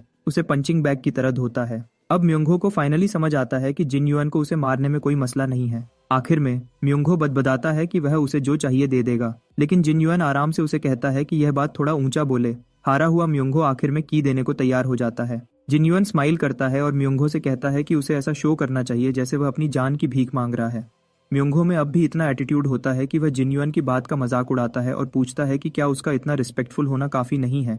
वह जल्द ही पछताता है जब जिनयुन उसे दीवार में दे मारता है और वह सोचने पर मजबूर हो जाता है कि क्या वह पागल हो गया है। जैसे ही युग ब्रदर्स म्योंगहो को देखते हैं, वे तुरंत उससे पूछते हैं कि क्या वह हार गया है। म्योंगहो के पास और कोई ऑप्शन नहीं बचा था, इसलिए वह मान जाता है कि वह हार गया है और अब से युग ब्रदर्स जिनयुन की सेवा करेंगे। यह सब देखकर म्योंगहो की शक्ल बिल्कुल रोने वाली हो जाती है। थोड़ी देर के लिए वह एक अक्लमंद इंसान की तरह सोचता है और ब्रदर्स को जाने देता है ताकि वे युनहुआ मर्चेंट ग्रुप के साथ बेहतर जिंदगी जी सकें। लेकिन जब दोनों ब्रदर्स एक दूसरे को देखते हैं और जिन युआन की सेवा करने के लिए तैयार हो जाते हैं तो म्योंगहो का गुस्सा उनकी बेवफाई देखकर भड़क उठता है। सब कुछ तय हो जाने के बाद म्योंगहो गुस्से में बाहर निकल जाता है। गुस्से में शिकायत करता है कि वह कभी भी काले बालों वाले लोगों पर भरोसा नहीं करेगा। जैसे ही बाहर लोग नोटिस करते हैं कि युग ब्रदर्स अब उसके साथ नहीं हैं तो वे सब उसे पीटने के लिए तैयार हो जाते हैं क्योंकि उसकी सिक्योरिटी तो चली गई है। दुश्मनों के चेहरे देखकर म्योंगहो का गुस्सा भड़क उठता है क्योंकि वह अभी भी जहरीली फॉक्सी है और वह जोर से चिल्लाकर उन्हें यह याद दिलाता है उसमें अभी इतनी एनर्जी बाकी है कि वह उन्हें चैलेंज करता है कि वे उसे आकर पीटें। लोग उसका चैलेंज एक्सेप्ट कर लेते हैं। सारे हथियार हाथ में पकड़े हुए वे उसे पीटने के लिए रेडी होते हैं। अपनी बुरी किस्मत को कोसते हुए म्योंगहो अब उन लोगों से पिटने के लिए तैयार खड़ा होता है जो उसकी तरफ जंगली जानवरों की तरह झपटने वाले होते हैं। इससे पहले कि कोई उस तक पहुंच पाता जिन युआन उसे बचाने के लिए आगे बढ़ जाता है। जिन युआन उन लोगों को ताना मारता है कि जब म्योंगहो स्ट्रांग था तब किसी में उसके पास आने की हिम्मत नहीं थी, लेकिन अब जब वह वीक है तो अब सारे उसे मारने के लिए रेडी हैं। वह उन्हें ऑर्डर देता है कि म्योंगहो से तभी फाइट करें जब वह दोबारा लड़ने के काबिल हो जाए। फिर वह युग ब्रदर्स को वहां से हर कीमती चीज कलेक्ट करने का ऑर्डर देता है। जब वे उसके ऑर्डर्स को फॉलो करने लगते हैं म्योंगहो हर बंदे और हर एक चीज को गालियां देने लग जाता है और जिन युआन को भी नहीं छोड़ता। जब वे उसके घर के सामने पहुंचते हैं युग ब्रदर्स जिन युआन को अपने पुराने मास्टर को बचाने के लिए थैंक्स कहते हैं। यह सुनकर वह एक पल के लिए शॉक्ड हो जाता है। उन दोनों को देखकर उसे याद आता है कि कुछ लोग कहते हैं कि उन्होंने म्योंगहो को गुलाम के रूप में बेच दिया था और कुछ कहते हैं कि वे डर के मारे उसके पीछे चले गए। लेकिन म्योंगहो के लिए उनकी फिक्र देखकर जिन युआन अपने आप में हल्का सा स्माइल करता है, यह समझकर कि असली ह्यूमन नेचर को समझना इतना आसान नहीं जितना दिखता है। इस सब के दौरान एक पिलर के पीछे से कोई चुपके से उन्हें देख रहा होता है, ये कंफर्म करने के लिए कि जिन युआन वहां सचमुच है। अब प्रेजेंट में चीजें वापस अपनी जगह पर आ रही होती हैं, लेकिन जायोन इस सबसे खुश नहीं है। वह भड़बड़ाता है कि जब से उसका बड़ा भाई वापस आया है उसका एक दिन भी शांति से नहीं गुजरा। उसे वह दिन याद आता है जब जिन युआन अचानक गैम्बलिंग हाउस से युग ब्रदर्स के साथ बहुत से पैसे और कीमती ज्वेलरी लेकर आया था। सब लोग यह देखकर शॉक्ड रह गए थे। यह सोचकर उसका गुस्सा और भड़क जाता है। अगले ही पल वह एक कार्ट को अंदर आते देखता है जिसमें नए सप्लाईज आते हैं। हेचवायोंग उन्हें ध्यान से चेक करता है और अपने सर्वेंट्स को बोलता है कि सब कुछ ध्यान से ले जाएं और कार्ट को वहीं छोड़ जाएं, ये बताते हुए कि ये चीजें काफी कीमती हैं। ये देखकर जायोन को कार्ट में पड़े सप्लाईज के बारे में क्यूरियोसिटी होने लगती है। जब वह कार्ट में 100 साला ट्यूबर फ्लीस फ्लावर को देखता है तो उसकी आंखें चमक उठती हैं। ये फ्लावर इतना रेयर है कि लोग पूरे पूरे दिन सिर्फ एक फ्लावर के लिए लाइन में लगे रहते हैं। वह सोचता है कि यह उसके ऑर्डर पर ही आया होगा। उसी वक्त उनके फादर भी बाहर निकल आते हैं। ह्वायोंग जल्दी से उसके पास जाता है, उसे याद दिलाता है कि उनकी ऐसी कंडीशन में बाहर निकलना ठीक नहीं है। लेकिन जायोन को यह जानने में ज्यादा इंटरेस्ट है कि उसके बाप ने इतना सारा एलिक्सर किसके लिए मंगवाया था। उसे याद आता है कि जिन युआन को सिर्फ एक एलिक्सर की जरूरत थी, तो वह उम्मीद करता है कि शायद उसे भी एक मिल जाए। लेकिन जब उसे पता चलता है कि यह सारा एलिक्सर जिन युआन के लिए है तो उसका चेहरा सफेद पड़ जाता है। उनका बाप समझाता है कि यू यंग क्लैन के साथ जो हुआ उसके बाद वे एक एलिक्सर पर भरोसा नहीं कर सकते। वैसे भी ये इतनी बड़ी बात नहीं है, उन्होंने पहले ही यू यंग क्लैन और लिटिल डेटी सेक्ट पर बहुत सा पैसा वेस्ट किया है। तो सोच समझकर वह अपने लोकल ब्रांच ऑफिसेज के हेड्स और एलिक्सर इंडस्ट्री के कुछ बड़े लोगों को लेटर्स भेजता है और उनसे हाई क्वालिटी एलिक्सर सप्लाईज के लिए रिक्वेस्ट करता है। वे हेल्प करने के लिए मान जाते हैं क्योंकि उनके बिजनेसेस एक दूसरे से कनेक्टेड हैं और एक के लॉस से दूसरे को भी नुकसान होता है। इसके साथ हान जिन युआन के फैसले को सपोर्ट करता है और उस पर भरोसा करता है कि वह एक ग्रेट मार्शल आर्टिस्ट बनेगा। सायोंग मन उसके सपोर्ट से खुश होता है। फिर अपने छोटे बेटे के उदास चेहरे को देखने के बावजूद वह कहता है कि उसे अपनी जिंदगी भर की कमाई को खर्च करने का सही तरीका मिल गया है। जायोन ये सब सुनकर गुस्से से भर जाता है। वह अपने बाप के सामने खड़ा हो जाता है और कहता है कि उसे भी एक एलिक्सर दिया जाए। उसका बाप उसे एक पल के लिए देखता है और फिर पूछता है कि क्या उसे सचमुच इसकी जरूरत है। जायोन को इस बात पर और भी गुस्सा आता है क्योंकि हर तरफ उसके बड़े भाई की तारीफें हो रही हैं। उसे लगता है कि उसके साथ नाइंसाफी हो रही है। वह समझ नहीं पाता कि जिन युआन को इतनी अटेंशन क्यों मिल रही है। उसके इस सवाल का जवाब शब्दों से नहीं बल्कि जिन युआन के एक्शन से मिलता है। वह बिजली की स्पीड से उसके पास से गुजरता है। जिन युआन अपनी पीठ पर पत्थर बांधकर उसके पास से गुजरता है तो उसकी फास्ट स्पीड की वजह से जायोन नीचे गिर जाता है। वह अपने भाई के हार्ड वर्क को देखता है। उसका चेहरा पसीने में भीगा होता है। जायोन यह सोचता है कि उसका बड़ा भाई, जिसकी बॉडी पहले से ही मजबूत है और जो पहले से ही इतना कॉन्फिडेंट है, अपने आप को बेटर करने के लिए कितनी एफर्ट कर रहा है। वह जमीन पर लेटकर एक लंबी सांस भरता है, अपनी तलवार की तरफ सोच में डूबकर देखता है। थोड़ी देर बाद वह अपने भाई की इतनी हार्ड ट्रेनिंग से इंस्पायर होकर जायोन एक ट्रेनिंग डमी पर अपनी सोर्ड आर्ट की प्रैक्टिस शुरू करता है। उसे याद आता है कि जिन युआन ने यू यंग हू के खिलाफ ऑफिशियल फाइट में कौन सा मूव इस्तेमाल किया था। कुछ देर ट्रेनिंग करने के बाद वह थककर गिव अप कर देता है। वह यह सोच सोचकर परेशान होता है कि आखिर जिन युआन ने वहां कौन सी स्किल इस्तेमाल की थी और मन ही मन उसे गाली देता है। अभी वह यह सोच ही रहा होता है कि जिन युआन अचानक उसके सामने आ जाता है और अपने बेचारे छोटे भाई को डरा देता है। घबराते हुए जायोन उसकी ट्रेनिंग के बारे में पूछता है। जिन युआन बताता है कि उसकी ट्रेनिंग खत्म हो गई है। जिन युआन ये देख चुका होता है कि उसका भाई क्या कर रहा था। वह अपनी तलवार उसे देता है और कहता है कि यू यंग हू के खिलाफ उसका किया गया मूव दोबारा देखे, साथ ही उसके भाई के स्किल्स की तारीफ भी करता है। शर्मिंदा होकर जायोन को एहसास होता है कि उसका भाई उसकी ट्रेनिंग देख रहा था। तलवार लेते हुए जायोन उठ खड़ा होता है और पूरे जोश के साथ डमी पर अटैक करता है। उसे अपने मूव पर घमंड होता है, लेकिन उसका कॉन्फिडेंस तुरंत टूट जाता है जब जिन युआन उसके मूव को बेकार कहता है। जायोन अब अपने भाई की तीखी जुबान से चिढ़कर उस पर ही झपट पड़ता है,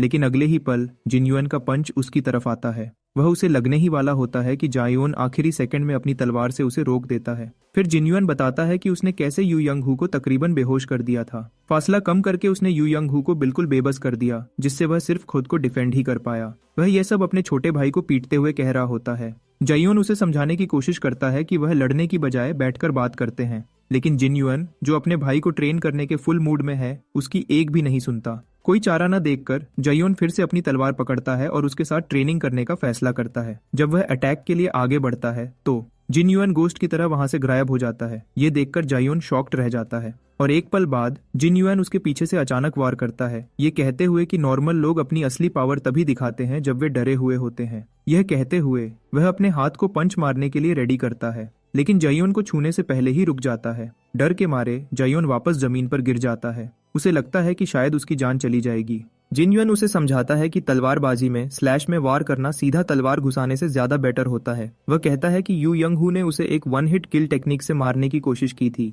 3 फॉर्म सोर्ड स्टाइल ट्राई करके। इस टेक्निक में बहुत सावधान रहना चाहिए, इसलिए जिन युआन ने अपनी स्पीड को बहुत ध्यान से मेजर किया ताकि उस पर वार कर सके, वरना उस दिन वह खत्म हो जाता। अपने भाई से लड़ते हुए जिन युआन को यू यंग हू के साथ अपनी फाइट याद आती है। अगर जिन युआन के पास उसकी पास्ट लाइफ की पूरी पावर होती तो यू यंग हू जैसा बंदा उसकी तलवार निकालने से पहले ही खत्म हो जाता, लेकिन अभी उसके पास अपनी पुरानी बॉडी की आधी पावर भी नहीं है। उस समय वह फिस्ट किंग हुआ करता था, इस वजह से वह यू यंग हू के खिलाफ जीत का जश्न भी नहीं मना सका। उसकी सोच उन असैसिन्स की तरफ चली जाती है जिन्होंने उसे पास्ट लाइफ में मारा था, और उसे यह एहसास होता है कि वे उससे भी ज्यादा पावरफुल हैं। यह बात उसके जोश को और बढ़ाती है कि वह अपनी पिछली जिंदगी वाली पावर से आगे निकल जाएगा। उसकी सोच एक नौकरानी की आवाज से टूट जाती है, जो उसे बताती है कि एक गेस्ट आया है। उस गेस्ट के पास जाने से पहले जिन युआन अपने छोटे भाई के माथे पर एक आखिरी दफा मारता है। कहीं और एक ग्रुप में लोग जिन युआन के बारे में फैली अफवाहों के बारे में बातें कर रहे होते हैं, कहते हुए कि उस जैसा घटिया इंसान भी मार्शल आर्टिस्ट हो सकता है। ग्यू उंग, जो इस कहानी पर बिल्कुल यकीन नहीं करता, वह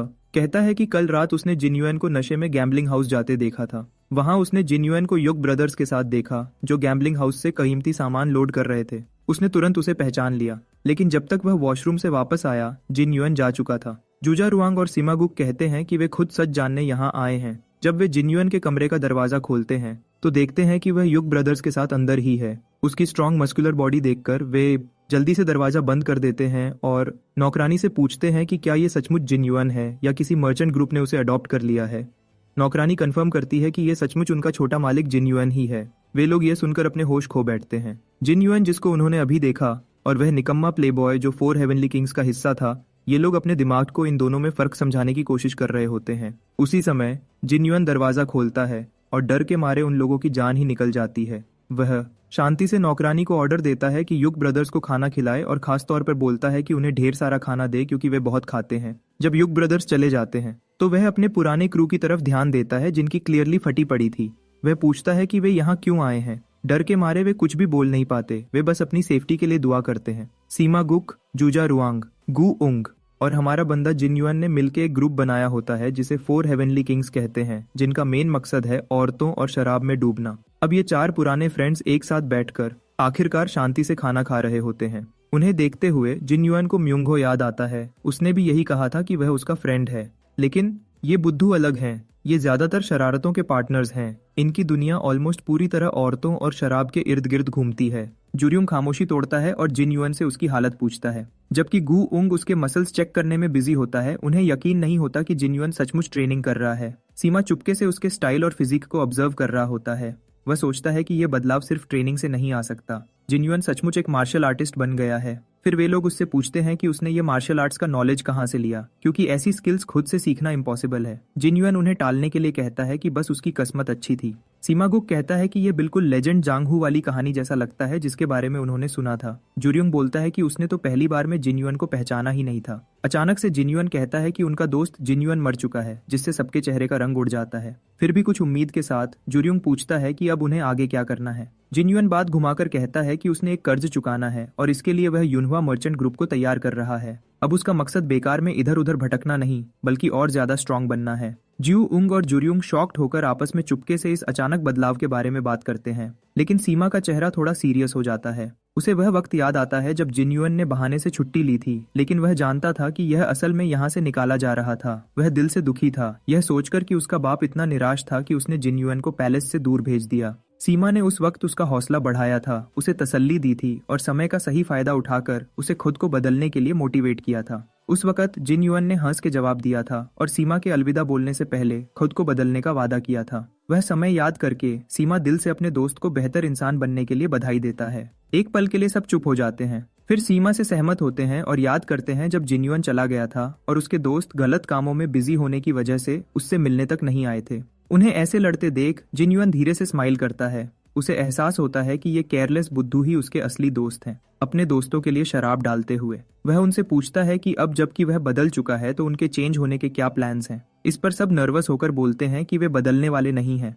फिर भी जश्न मनाते हुए वे खुश हैं कि कम से कम जिन युएन इस ग्रुप की बुरी कंपनी से निकलकर दुनिया का सामना करने के लिए बदल चुका है। एक दिन शराब पीने और हंसने के बाद उसके सब दोस्त चले जाते हैं और उसे खुशी से अलविदा कहते हुए याद दिलाते हैं कि अगर उसे कभी जरूरत पड़ी तो वह उन्हें बुला सकता है। वापस जाते हुए वे एक बार फिर जिन युएन के इस बड़े बदलाव के बारे में बात करते हैं और सीमा सजेस्ट करता है कि अब उसे भी घर चले जाना चाहिए। जुरियोंग उसका मजाक उड़ाते हुए कहता है कि शायद उसकी सगाई होने वाली है, लेकिन सीमा बस उससे कहता है कि घर जाओ और पढ़ाई करो। उनकी यह बकबक तब तक चलती रहती है जब तक वे थोड़ा और नशा करने के लिए स्वीट सेंट हाउस में रुकने का फैसला नहीं करते। इसी स्वीट सेंट हाउस में लिटिल डेटी सेक्ट का लीडर योमजी सांग यू यंग हू की मौत की खबर सुनकर गुस्से में भड़क जाता है। यू यंग क्लैन के लोग जिन युएन और उनके कैप्टन के बीच हुए ऑफिशियल फाइट के बारे में सब कुछ बताते हैं। जब सेक्ट लीडर पूछता है कि जिन युएन ने कौन सा हथियार इस्तेमाल किया तो वे जवाब देते हैं कि पुराना फिस्ट किंग सिर्फ अपने पंचेस से ही लड़ रहा था। यह सुनकर सेक्ट लीडर का गुस्सा और बढ़ जाता है। यू यंग क्लैन के लोग फिर से बदला लेने की जिद करते हैं,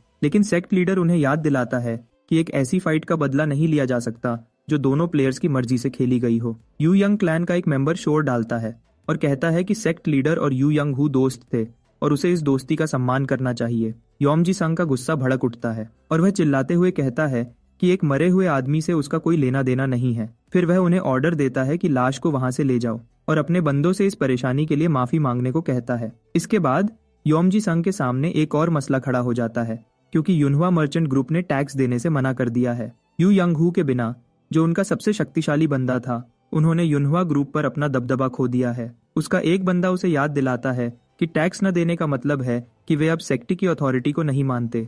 योमजी संग इससे सहमत होता है। उसका बंदा फिर पूछता है कि क्या वह उन्हें मारना चाहता है, लेकिन उनका लीडर जवाब देता है कि वे कोई अंडरवर्ल्ड के गुंडे नहीं हैं। वह और जोर देता है, पूछता है कि क्या वे उन्हें ऐसे ही छोड़ देंगे। जवाब देने से पहले योमजी संग की नजर जिन युएन के 3 दोस्तों पर पड़ती है, जो अभी भी अपने दोस्त के बदलाव के बारे में बातें कर रहे होते हैं। वह उन्हें तुरंत नोटिस करता है और उनके पास से गुजरता है और जानबूझकर युनहुआ ग्रुप की दौलत का जिक्र करता है, थोड़ी सी ऊंची आवाज में, ताकि वे सुन सकें।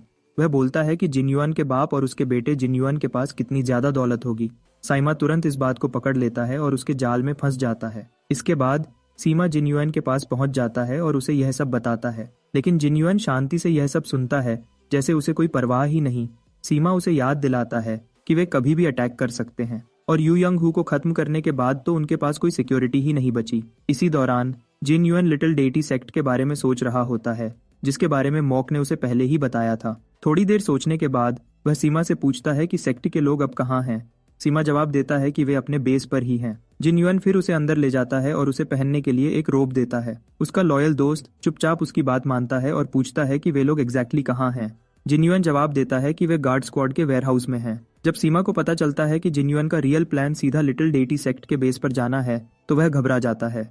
वह जिन युएन को याद दिलाता है कि वे सिर्फ 2 लोग हैं, जबकि वहां पूरा ग्रुप होगा और उनके पास कोई सॉलिड प्लान भी नहीं है। अपना हथियार निकालते हुए जिन युएन अपने दोस्त को क्लियर करता है कि यही प्लान है। फिर चूरी को हल्के से सीमा के गले पर रखकर वह उसे धमकाते हुए रास्ता दिखाने का ऑर्डर देता है। बेचारा सीमा मजबूरन उसे लिटिल डेटी सेक्ट के बेस तक ले जाता है, जहां दरवाजे पर ढेर सारे गार्ड पहरा दे रहे होते हैं। आखिर में एंट्रेंस पर सीमा उसे याद दिलाता है कि वह लड़ाई में बिल्कुल बेकार है। वह शांति से अपने दोस्त को यहाँ से जाने का कहता है क्योंकि वह अकेला अंदर जाएगा। साइमा इस बात से थोड़ा नाराज होता है और उसे एक बार फिर खतरे के बारे में चेतावनी देता है कि वहाँ 100 गार्ड्स होंगे। लेकिन जिन्युइन दरवाजा धड़ाम से खोलता है और वह ऐलान करता है कि वह वही करेगा जो उसने अपनी पिछली जिंदगी में किया था। डैन वूसंग के रूप में भी हमारे हीरो का एक सिंपल सा रूल था, कभी भी लड़ाई से पीछे नहीं हटना। न तब जब वह एक अनाथ था और जांघू की दुनिया में लड़खड़ा रहा था, और ना ही तब जब वह फिस्ट किंग के रूप में हुकूमत कर रहा था। अब भी वह पीछे हटने को तैयार नहीं, खासकर जब बात उसके लड़ाई के जुनून की हो। जैसे ही सब देखते हैं कि दरवाजा खुला, सब उसकी तरफ घूरने लगते हैं,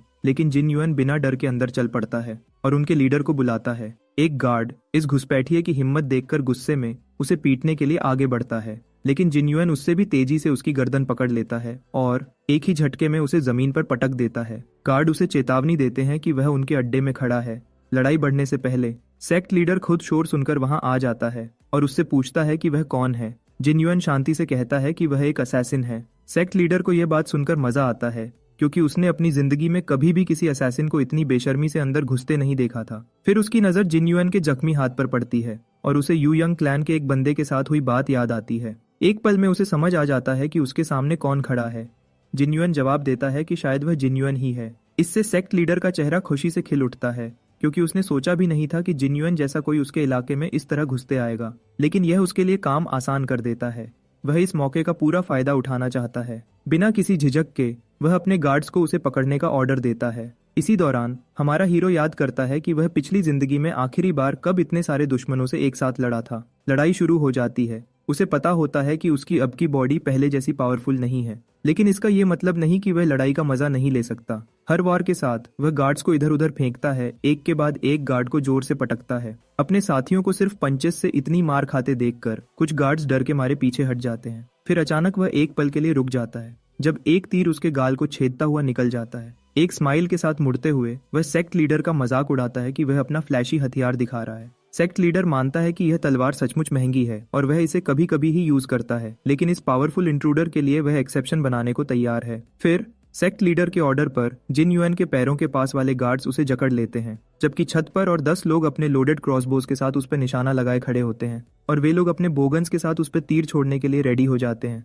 हमारा बंदा दिल ही दिल में सोचता है कि यह सेक्ट लीडर अपने आदमियों के साथ मिलके भी उसे हरा नहीं सकता, लेकिन अचानक उसे सीमा की आवाज सुनाई देती है, जो उसे ही पुकार रहा होता है, और उसके साथ ही एक चूरी उसकी तरफ उड़ती हुई आती है। जिन्युइन उसे हवा में ही पकड़ लेता है और एक ही मूव में सारे आने वाले तीरों को रोक देता है। उसकी इस रोकने की शक्ति से गार्ड्स की उस पर पकड़ भी ढीली हो जाती है। सेक्ट लीडर यह सब देखकर शॉक्ड रह जाता है। जिन्युइन अपने लॉयल दोस्त को थम्स अप देता है, फिर वापस लड़ाई की तरफ मुड़ता है। वह चूरी को सेक्ट लीडर की तरफ फेंकता है। चूरी उस सेक्ट लीडर की गर्दन के पास से गुजर जाती है। गुस्से भरी आवाज में वह कहता है कि सेक्ट लीडर ही एक ऐसा शख्स है जिसके लिए वह अपने पंचेस की जगह चाकू यूज करने को तैयार है। अब हेल्पलेस होकर सेक्ट लीडर अपने बंदों को उसे मारने का ऑर्डर देता है, लेकिन उसके रिएक्ट करने से पहले ही जिन्युइन उस पर चढ़ जाता है। अपने हाथ तैयार करके वह डरपोक लीडर अपनी लवर को ह्यूमन शील्ड बनाने में देर नहीं करता। एक फास्ट कंट्रोल्ड स्ट्राइक में जिन्युइन उस आदमी को पंच मार देता है और साथ ही साथ उस औरत को सेफ तरफ खींच लेता है। वह उसे जल्दी से भागने को कहता है, फिर अपनी नजर वापस सेक्ट लीडर पर डालता है, जो अब एक कोने में अड़े जानवर की तरह डर रहा होता है। जिन्युइन के हर दुश्मन की तरह यह आदमी भी समझ जाता है कि यह यूनहुआ मर्चेंट ग्रुप का वो नालायक वारिस नहीं हो सकता। सिर्फ एक प्रोफेशनल मार्शल आर्टिस्ट ही ऐसे लड़ सकता है। अपनी जान बचाने के लिए सेक्ट लीडर जिन्युइन को ढेर सारा पैसा ऑफर करता है, लेकिन वह अपनी बात पूरी भी नहीं कर पाता कि हमारा जिन्युइन उसे एक जोरदार पंच मार के जमीन पर गिरा देता है। सीरियस एक्सप्रेशंस के साथ जिन्युइन कहता है कि उसे ऐसे शख्स के पैसे नहीं चाहिए जिसके लिए पैसे की कीमत इंसानी जिंदगी से ज्यादा है। उसे पूरी तरह पीटने के बाद वह उसकी जान ले लेता है। जिन्युइन को उस गंदे आदमी का खून देखकर घिन आती है। ये प्रॉब्लम सॉल्व होने के बाद जिन्युइन अपने दोस्त और सेक्ट लीडर की लवर के साथ वहां से निकल जाता है। सीमा ऑफर करता है कि वह औरत को सेफ जगह तक छोड़ देगा और जिन्युइन इस बात से अग्री करता है। फिर वो दोनों अलग हो जाते हैं। जब वो साथ चल रहे होते हैं, वह औरत तुरंत ही सीमा को पहचान लेती है। वह यह सुनकर एम्बैरेस्ड हो जाता है जब औरत उसे बताती है कि उसने उसे कई बार स्वीट सेंट हाउस में देखा है। वह दिल से उसे थैंक्स करती है और वादा करती है कि अगली बार जब वह स्वीट सेंट हाउस आएगा तो वह उसे हाई क्वालिटी वाली शराब पिलाएगी। वह इस ऑफर को हल्के से टाल देता है, कहता है कि वह दोबारा उस जगह नहीं जाएगा। वह औरत उसे इस बदलाव पर धीरे से स्माइल करती है। अपने दोस्त की तरफ देखते हुए वह कहता है कि वह खुद को पूरी तरह बदलने के लिए रेडी है। वह जिन युआन के बदलाव से बहुत इंस्पायर होता है, जबकि जिन युआन खुद ब्रेकफास्ट के बारे में सोचने लगता है। अपने रूम में फ्रेश होने के बाद जिन युआन युग ब्रदर्स के साथ ब्रेकफास्ट के लिए बैठता है। वह उन्हें जी भर के खाने को कहता है। उसकी इस काइंडनेस से खुश होकर वे पूछते हैं कि क्या वे दिन में 7 बार खा सकते हैं। जिन युआन बिना सोचे ही हाँ कह देता है। फिर वे जिन युआन के चेहरे पर लगी चोट देखकर पूछते हैं कि कल रात क्या हुआ था। यह सवाल उसे उस घटना की याद दिला देता है जिसने उसे सचमुच अंदर तक हिला दिया था। ये ऐसी चीज नहीं थी जो उसकी पुरानी जिंदगी में उसे परेशान करती, लेकिन यह सब उसे एहसास दिलाता है कि उसे अपनी रोज की ट्रेनिंग से आगे बढ़ना होगा। उसे अपने आप को और पावरफुल बनाना होगा, डिमोनिक फैक्शन से बदला लेने और युनहुआ मर्चेंट ग्रुप को स्ट्रॉन्ग करने के लिए। इसी वक्त उसे न्यूज मिलती है कि एक पार्सल आया है। उसे खोलते ही अंदर एक लेटर मिलता है। उस बॉक्स में गुओंग का लेटर होता है। लेटर में गुओंग मजाक में उसके स्ट्रॉन्ग होने की तारीफ कर रहा होता है, लेकिन यह भी लिखा होता है कि उसने कल रात सिर्फ एक ही ड्रिंक पिया। असल में गुओंग अपने बाप के कहने पर कुछ डिलीवर करने गया था, लेकिन भूल गया, तो अब उसने यह भेजा है। वह जिन युआन को गुड बाय कहते हुए लेटर एंड करता है और उसे याद दिलाता है कि उसे अपने इस बदमाश ग्रुप के लिए और स्ट्रॉन्ग बनना है। जब जिन युआन गिफ्ट बॉक्स खोलता है तो उसे कई 100 साल पुरानी ट्यूबर फ्लीस फ्लावर की रूट्स मिलती है। उसे जब पता चलता है कि ये हर्ब्स 500 साल पुराने हैं तो वह शॉक्ड हो जाता है। इसका मतलब है कि ये हर्ब्स उसकी लाइटनिंग 10 फेज आर्ट को 5th फेज तक ले जा सकती है। फिर वह एक और पाउच चेक करता है जिसमें एक बॉक्स होता है। उसके अंदर उसे टाइहो मर्चेंट ग्रुप का एक लेटर मिलता है जो उसके बाप के नाम दोस्ती के गिफ्ट के रूप में भेजा गया है। वह समझ जाता है कि उसके बाप ने जरूर अपने कनेक्शंस का इस्तेमाल करके टाइहो मर्चेंट ग्रुप से यह कीमती चीजें मंगवाई होंगी, जो सेंट्रल प्लेन्स के सबसे अमीर ग्रुप्स में से एक है। जब वह बॉक्स खोलता है तो उसकी आंखें एज्यूरेट एसेंस देखकर खुली की खुली रह जाती हैं, जो मार्शल आर्टिस्ट के लिए एक ट्रेजर से कम नहीं। ये लेजेंडरी नेचुरल वाइनबेरी, मून फ्लावर और 81,000 साला स्नो गिनसिंग की बाद सेकंड नंबर पर है। ये एलिक्सर इतना रेयर है कि मार्शल आर्टिस्ट इसके लिए जान भी दे सकते हैं। जब वह इसकी खुशबू सूंघता है तो उसे यकीन हो जाता है कि यह सचमुच एज्यूरेट एसेंस है, क्योंकि उसने पिछली जिंदगी में इसकी कुछ ड्रॉप्स चख रखी हैं। उसे समझ नहीं आता कि उसके फादर को यह एसेंस मिला कैसे। फिर बिना किसी झिझक के वह दोनों युग ब्रदर्स को एक एक ट्यूबर फ्लीस फ्लावर रूट फेंकता है और उन्हें ऑर्डर देता है कि जब तक वह अपनी एनर्जी सर्कुलेट करता है वे उसके रूम के बाहर पहरा दें। वह यह भी कहता है कि जब वह कमरे से बाहर आए तो वे ये रूट्स खा लें। एक युग ब्रदर अपने हाथ में रूट को क्यूरियोसिटी से देखता है। जिन युआन समझाता है कि यह चीज उन्हें और स्ट्रांग बनाएगी, लेकिन चेतावनी देता है कि इसे खो न दें क्योंकि यह बहुत कीमती है। एक ब्रदर यह सुनकर शॉक्ड हो जाता है, फिर बताता है कि उसके बाप ने ऐसे ही बहुत सारे एलिक्सर्स खरीदे थे सिर्फ जिन युआन के लिए।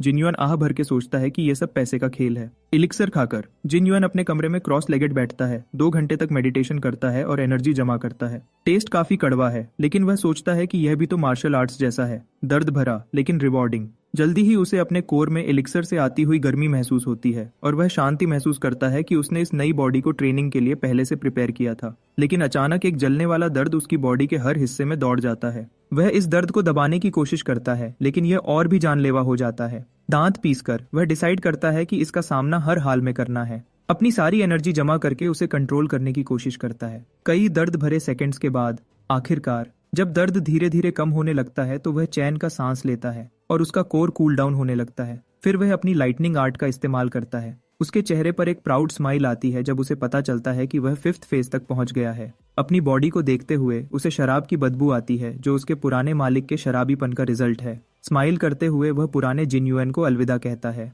अब एजुराइट एसेंस ट्राई करने का समय है, जो कोई आसान काम नहीं है। ज्यादातर बॉडीज इसके असर के नीचे रेत के ग्लास की तरह बिखर जाती हैं, लेकिन उसे पता है कि उसे इसे सहना ही होगा। अगले ही पल वह एसेंस की स्पिरिट एनर्जी को अपने आसपास महसूस करता है, जैसे वह उसे टेस्ट कर रही हो। पहले तो वह अपनी पावर की लालच को दबाने का सोचता है, लेकिन फिर वह अपना फैसला बदलता है और इस एनर्जी के खिलाफ जोर लगाता है। वह ठान लेता है कि वह इसे पार करेगा और पहले से कई ज्यादा स्ट्रांग बनेगा। उसे अपने रूम में बंद होकर इस एनर्जी पर 7 काम करते हुए 7 दिन गुजर जाते हैं। उसके नर्डी छोटे भाई को उसकी चिंता होने लगती है। यग ब्रदर्स उसे यह कहकर अंदर जाने से रोक देते हैं कि उनके मास्टर ने स्ट्रिक्टली किसी को भी अंदर आने से मना किया है। छोटे भाई के कुछ बोलने से पहले ही उसके कमरे में एक जोर का धमाका होता है और वह वहां भूत की तरह खड़ा होता है। उसकी आंखों में पर्पल लाइटनिंग चमक रही होती है। यग ब्रदर्स ये सीन देखकर दंग रह जाते हैं, लेकिन हुआयोंग, जो उनमें सबसे स्मार्ट है, तुरंत हवा में आती बदबू से समझ जाता है कि यह इनफेमस एनर्जी डिविएशन है। जब जिन युआन जमीन पर गिरता है तो उसका भाई जल्दी से उसके पास पहुंचता है।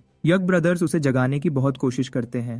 हुआयोंग डर और घबराहट में अपने बड़े भाई के पास जाता है। जो उसी डरावने एक्सप्रेशन के साथ अपना सिर उठाता है। जिन युआन उठता है और अपने भाई को देखता है। उसकी शक्ल से वह एक बदला लेने वाला भूत लगता है। वह आगे चलने लगता है।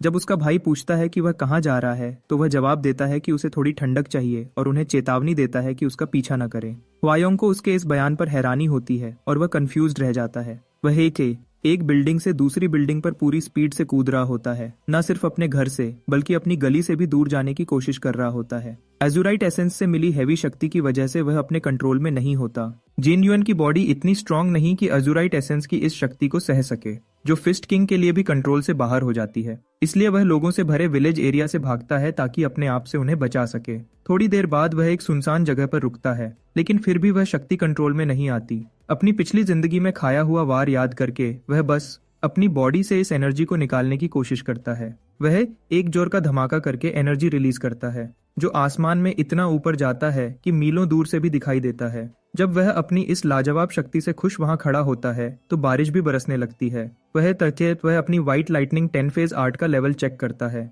वह स्माइल करता है जब उसे पता चलता है कि वह इस एनर्जी की वजह से 8th लेवल पर पहुंच चुका है। जब वह शहर वापस आता है तो उसके कपड़े उसकी रिलीज की हुई एनर्जी की वजह से फटे हुए होते हैं। लोगों की घूरती हुई नजरों को नोटिस करते हुए वह कुछ नए कपड़े खरीदता है। जब वह दुकानदार से कपड़ों की कीमत पूछता है तो वह पैसे लेने से इनकार कर देता है। वह जो है जिन युआन को पहचान लेता है कि यह वही है जिसने यू यंग क्लैन और लिटिल डेटी सेक्ट जैसे बदमाश ग्रुप्स को हरा दिया और बाकी गुंडों को भगा दिया। वह अपने बच्चों की तरफ इशारा करता है और कहता है कि अब यह लोग भी यहाँ आराम से आ सकते हैं। यह उनकी तरफ से शुक्रिया है। बच्चे उसे एक छाता देते हैं और वह मुस्कुराते हुए उनका थैंक यू एक्सेप्ट करता है। बाहर वह आसपास के लोगों के शांति भरे चेहरों को देखता है और समझता है कि दुकानदार सही था।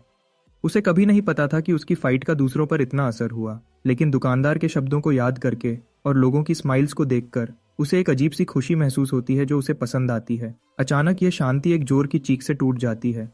वह आगे देखता है और कुछ लोगों को म्योंग हो का पीछा करते हुए देखता है। उसका पुराना दोस्त तुरंत उसे मुस्कुराते हुए मिलता है। अपने दुश्मन की तरफ देखते हुए वह मजाक में कहता है कि उसकी जिंदगी कितनी बिजी है। इसी दौरान मो यंग क्लैन के पैलेस में एम्परर असेंबली एक मीटिंग रखता है। डाको क्लैन का लीडर डाको मायंग बात शुरू करता है, जो मयंग बिन की तारीफ करता है कि उसने एम्परर असेंबली के सारे लीडर्स को इकट्ठा किया। मयंग बिन इस शुक्रिया को हल्के से टाल देता है और यू यंग क्लैन के लीडर यू यंग सींग के पास जाता है यू यंग हू की मौत के बारे में बात करने, जो हमारे हीरो के हाथों हुई। यू यंग लीडर यह सुनकर काफी एम्बैरेस्ड होता है, खासकर जब मा यंग बिन जिक्र करता है कि यू यंग हू एक प्रो मार्शल आर्टिस्ट था जो अक्सर यूनवा मर्चेंट ग्रुप के साथ उलझ जाता था। अब एम्परर असेंबली का हेड और नामगोंग क्लैन का लीडर उस पर हंस रहे होते हैं। यू यंग हू, जो एक समय पर सबसे स्ट्रॉन्ग मार्शल आर्टिस्ट में से एक था, उसके बारे में वे यह सोचने भी नहीं सकते थे कि वह एक यूनवा मर्चेंट ग्रुप के बंदे से हार गया। यू यंग क्लैन का लीडर उन्हें यकीन दिलाने की कोशिश करता है कि यू यंग हू को पहले ही क्लैन से निकाल दिया गया था, और साथ ही गुस्से में कहता है कि वह जिन युआन को सबक सिखाएगा ताकि वह उसके क्लैन की शक्ति को माने।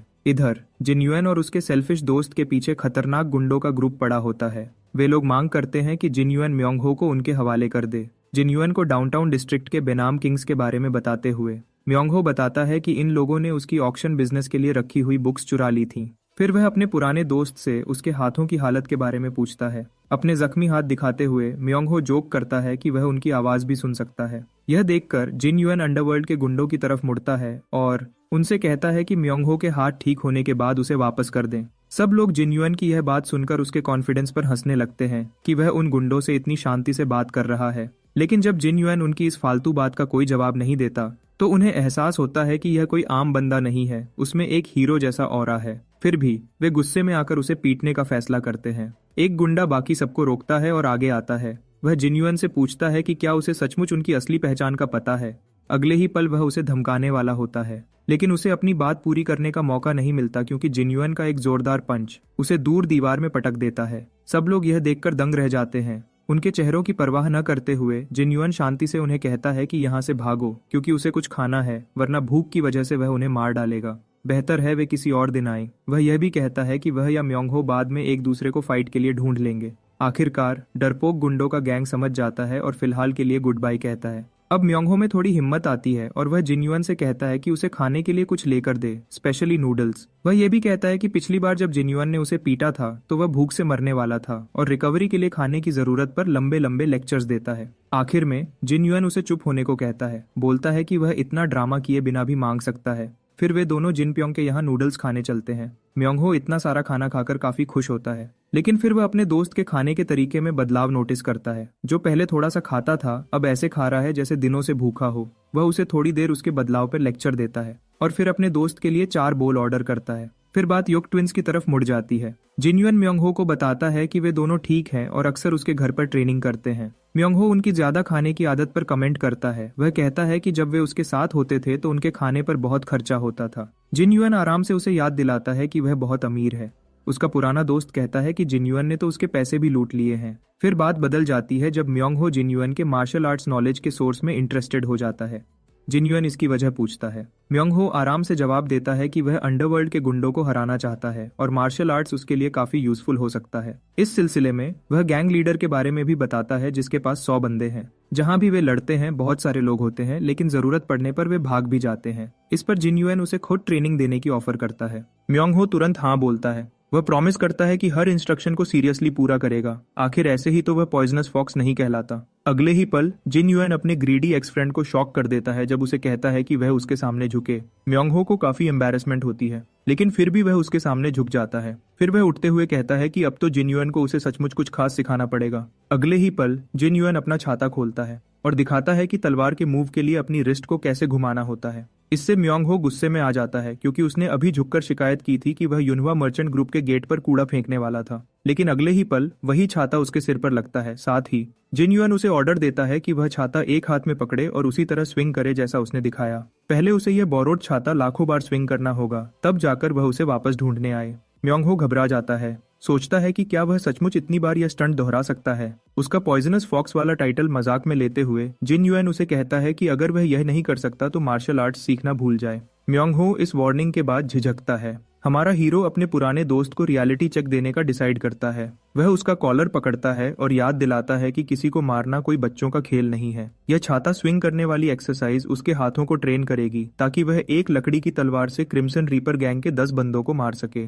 लेकिन अब तक तो वह बस उनके डर से भागता ही रहा है। फिर वह सीरियस होकर कहता है कि उस जैसे डरपोक बंदे को मर ही जाना चाहिए। म्योंगहो डरते हुए जवाब देता है कि वह अभी मरना नहीं चाहता। शांति से जिनयुन उससे पूछता है कि क्या वह पॉइजनस फॉक्स के टाइटल के लायक बनना चाहता है या बस एक डरपोक चूहे की तरह रहना चाहता है। एक पल के लिए उसका पुराना फ्रेंड चुप हो जाता है। फिर आखिरकार वह उससे छाता उधार मांगता है और उसके साथ वहां से चला जाता है। म्योंगहो का बिल पे करके और अपने दोस्त को गुड बाय करने के बाद जिनयुन म्योंगहो के बारे में सोचता है और सोचता है कि क्या वह सचमुच ट्रेनिंग को सीरियसली पूरा करेगा या नहीं। उसकी सोच फिर क्रिम्सन रीपर अलायंस गैंग की तरफ मुड़ती है और वह अपने वादे के मुताबिक उन्हें ढूंढने का फैसला करता है। इसी दौरान पैशन हाउस के बेस पर उनका लीडर गुस्से में आग बबूला है। वह अपने कुछ बंदों की जान ले चुका होता है, जबकि बाकी लोग वहां होने वाले तमाशे से डर रहे होते हैं। वह उन्हें डांटता है और पूछता है कि उन्होंने म्योंगहो को क्यों जाने दिया। सब कुछ जानने के बाद गैंग लीडर सोच में पड़ जाता है, लेकिन उसे ये बात हजम नहीं होती कि एक मर्चेंट ग्रुप का लड़का उसके अंडरवर्ल्ड के गुंडों के खिलाफ खड़ा है।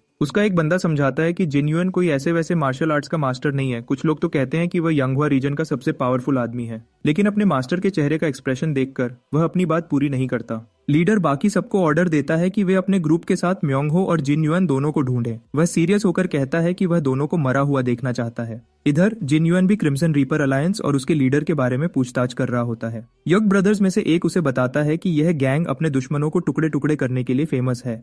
अब तक इन्होंने नोपियोस सेक्ट, हॉर्न सेक्ट जैसे कई बड़े लीडर्स को खत्म किया है। ऐसा करने के बाद वे युक्वान रीजन के छोटे ग्रुप्स को अपने साथ मिलाता है, जिससे उसका गैंग और बड़ा हो जाता है। इस वजह से युक्वान एरिया के सारे बिजनेसेस और एस्टैब्लिशमेंट्स को क्रिम्सन रीपर अलायंस को हमेशा पैसे देने पड़ते हैं, चाहे वह कैसा भी बिजनेस क्यों ना हो।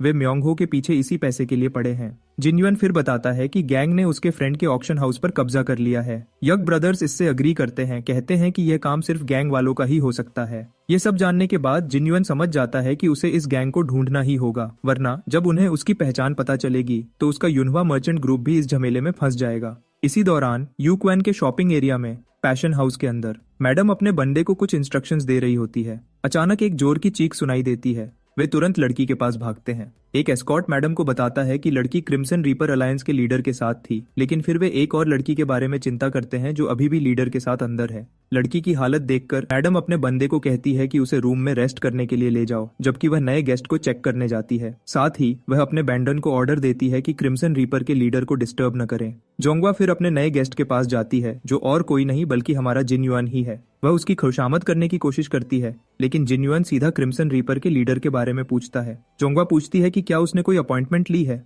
मगर वह सीधा पूछता है कि क्या लीडर ऊपर है। जोंगवा झिझकती है, उसकी पहचान के बारे में सोचती है, लेकिन फिर बता देती है कि लीडर ऊपर ही है। जब वह ऊपर जाता है तो वह जोंगवा को चेतावनी देता है कि बाकी सबको वहां से हटा दे, क्योंकि वह लीडर से मिलने जा रहा है। ये देखकर कि एक और लड़की अभी भी अंदर है, वह उसे लीडर की खतरनाक पावर के बारे में चेतावनी देने की कोशिश करती है, लेकिन जिन युआन पर कोई असर नहीं होता और वह आगे बढ़ता है। लीडर के ग्रुप के सामने गार्ड उसे चेतावनी देते हैं कि यह रिस्ट्रिक्टेड एरिया है, लेकिन वह चलता रहता है। जब एक गार्ड उसे रोकने की कोशिश करता है तो जिन युआन उसे ऐसे पीछे फेंकता है जैसे वो कोई चीज ही ना हो। क्रिम्सन रीपर अलायंस के बाकी गार्ड लड़ने के लिए तैयार हो जाते हैं, पूछते हैं कि क्या यह बंदा जानता भी है कि वे कौन है। वह शांति से एक बार फिर उनके लीडर का पता पूछता है। आसपास के सब लोग क्रिम्सन रीपर अलायंस के ही लग रहे होते हैं, क्योंकि एक बड़ी तादाद में लोग उसकी तरफ तेजी से बढ़ते हैं। साफ दिखाई देता है कि वे उसे मारना चाहते हैं। दूसरी तरफ जिन युआन शांति से कहता है कि उसका भी उन्हें मारने का ही प्लान है। एक बंदा तलवार लेकर उस पर अटैक करता है, लेकिन जिन युआन उसे सिर से पकड़कर दूर फेंक देता है। एक और गुंडा उसकी तरफ दौड़ता है, लेकिन वह उसके अटैक को रोक देता है और उसके अपने हथियार से ही उसकी जान ले लेता है। वह एक कमरे का दरवाजा तोड़ देता है, लेकिन यह वह कमरा नहीं होता। वह चीख कर बोलता है कि अब क्या उसे लीडर को ढूंढने के लिए हर दरवाजा तोड़ना पड़ेगा। बिना किसी झिझक के वह इस फ्लोर के हर दरवाजे को तोड़ता चला जाता है, लेकिन लीडर किसी में भी नहीं मिलता। वह डिसाइड करता है कि उसे नेक्स्ट फ्लोर पर ढूंढना होगा। थोड़ी देर बाद 5वें फ्लोर पर लीडर अपने रूम में बैठा होता है जब अचानक दरवाजा टूटकर खुल जाता है। उसका एक बंदा तुरंत बताता है कि यह कोई और नहीं बल्कि वही मर्चेंट ग्रुप का लड़का है जिसे वे ढूंढ रहे हैं। लीडर भी बाहर के हंगामे को नोटिस करता है और आराम से पूछता है कि क्या जिन युआन अपने दोस्त का कर्ज चुकाने आया है, लेकिन जिन युआन शांति से कहता है कि लीडर काफी ऊंचे फ्लोर पर बैठा है। लीडर पूछता है कि क्या वह उसके बैंडन की वेलकम पार्टी से लड़ते हुए ऊपर चढ़ने से डर रहा है। हमारा हीरो आगे बढ़ता है, शांति से कहता है कि ऐसे स्टंट्स करना तो उसकी स्पेशलिटी है। जब वह लीडर के सामने आता है तो ये बदमाश उसके सामने एक जायंट लगता है। ये सो कॉल्ड जायंट हाइट का फर्क देखकर स्माइल करता है, कहता है कि उसकी स्पेशलिटी लोगों को ऊपर से नीचे देखना है। उसकी घमंडी शक्ल देखकर जिन युआन समझ जाता है कि यह एक टिपिकल अंडरवर्ल्ड का गुंडा है, इतना बुरा कि उसे इसे पीटने का कोई पछतावा नहीं होगा। इस वजह से उसे ऐसे गुंडों से लड़ने में मजा आता है। अगले ही पल वह लीडर के पीछे एक लड़की को देखता है जिसकी बॉडी खून से सनी हुई थी। लीडर उसकी नजर फॉलो करता है और घमंड से कहता है कि उसे अपनी शक्ति पर कंट्रोल नहीं रहा। हमारा बंदा ऐसे घटिया इंसान पर इतना गुस्सा होता है और उसे लगता है कि ये कभी नहीं सुधरेगा। वह लीडर से कहता है कि लड़की को जाने दे, साथ ही दिमाग में सोचता है कि इसे कैसे खत्म करना है। उसकी आंखों में आग देखकर लीडर कहता है कि हर कोई जो उसे खत्म करने आता है उसकी आंखों में यही जोश होता है, लेकिन आखिर में वह उन्हें अपने हाथों से टुकड़े टुकड़े कर देता है। इसी दौरान बाहर के लोग खतरे से बचने के लिए भाग दौड़ कर रहे होते हैं। एक बंदा चिल्लाता है कि कोई पागल पैशन हाउस को तबाह करने की कोशिश कर रहा है। ये पागल हमारा बंदा नहीं बल्कि उसका बचपन का दोस्त है जो अपना छाता स्विंग करता हुआ सबको भगा रहा होता है। उसने आखिरकार छाता 4 बार स्विंग किया है, लेकिन वह परेशान है क्योंकि उसने अभी भी 1000 स्विंग्स का टास्क पूरा नहीं किया। वह फिर से गिनती शुरू करता है। अचानक उसे पीछे एक जोरदार धमाका सुनाई देता है। जब वह पीछे देखता है तो वह सोचता है कि क्या यह उसके दोस्त का काम है। दूसरी तरफ जिन युआन लीडर को इतनी जोर से लात मारता है कि वह दीवार तोड़ता हुआ बिल्डिंग के बाहर निकल जाता है।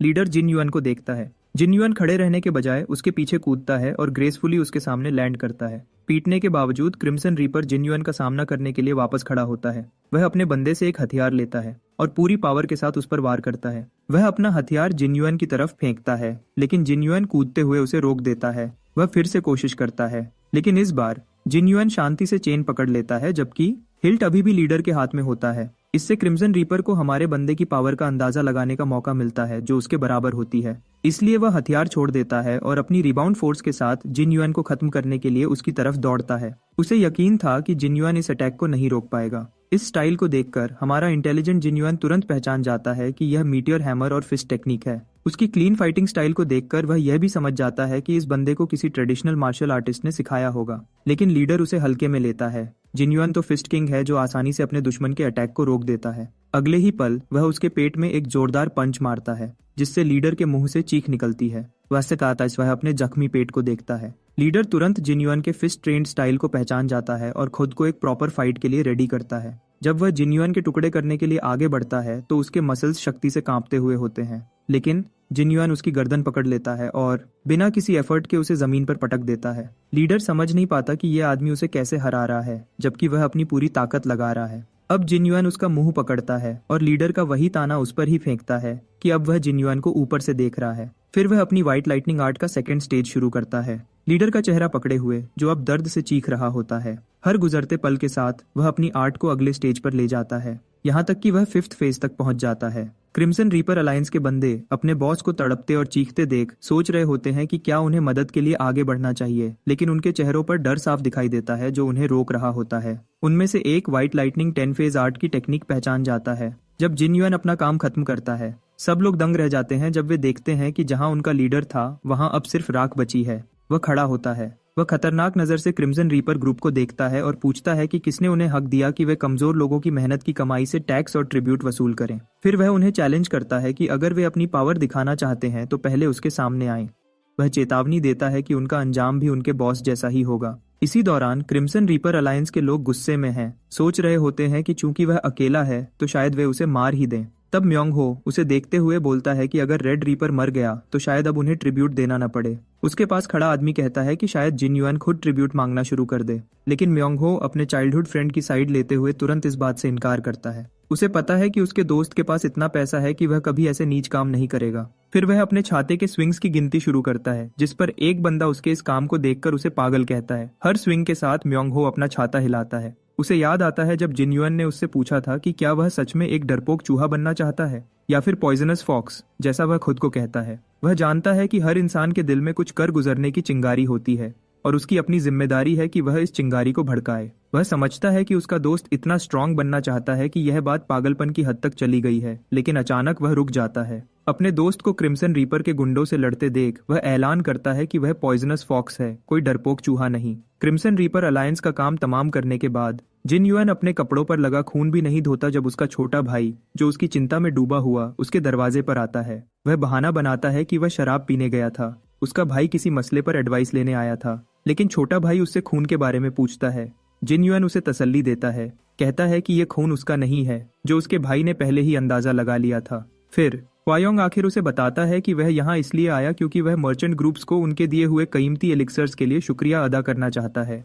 पहले वह ताइहो मर्चेंट ग्रुप को कुछ भेजना चाहता है, लेकिन जानना चाहता है कि उन्होंने जो मेडिसिन भेजी उसकी कीमत क्या है। इस पर जिन्युआन याद करता है कि यह वही ग्रुप है जिसने एजुराइट एसेंस भेजा था और जवाब देता है कि इसकी कीमत इतनी ज्यादा है कि उस जैसा बंदा भी इसका अंदाजा नहीं लगा सकता। उसका भाई यह सुनकर शॉक्ड हो जाता है, समझ नहीं पाता कि इतनी कीमती चीज के बदले में क्या दिया जा सकता है। जिन्युआन कहता है कि गुड्स या पैसा भेजना सही नहीं होगा। अपने भाई के इस रिएक्शन के बावजूद वह एक मर्चेंट अलायंस बनाने का सुझाव देता है। वह मजीद समझाता है कि ताइहो जैसे बड़े नाम के अलावा छोटे ग्रुप्स जैसे वेस्टविंड एस्कॉर्ट एस्टैब्लिशमेंट भी हैं जिनके पास कोई ऑफिशियल प्रोटेक्शन नहीं है।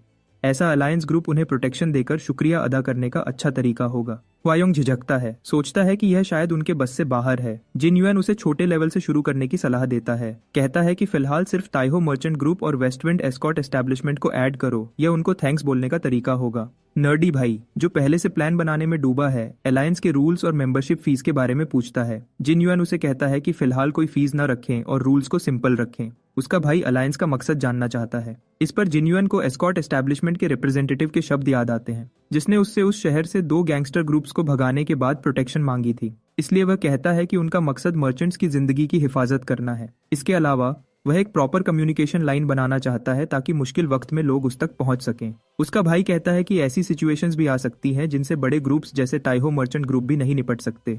जैसे अगर जोंगहू के अंडरवर्ल्ड से कोई उन्हें परेशान करे तो वह क्या करेगा। वह सख्त टोन में कहता है कि वह खुद ऐसी चीजों का सामना करेगा जिससे उसका भाई घबरा जाता है, लेकिन वह समझाता है कि चूंकि मर्चेंट्स ने उसे मेडिसिन दी हैं जिन्होंने उसे स्ट्रांग बनाया, तो वह उनके लिए इतना तो कर ही सकता है। फिर अलायंस का नाम रखने का मसला आता है।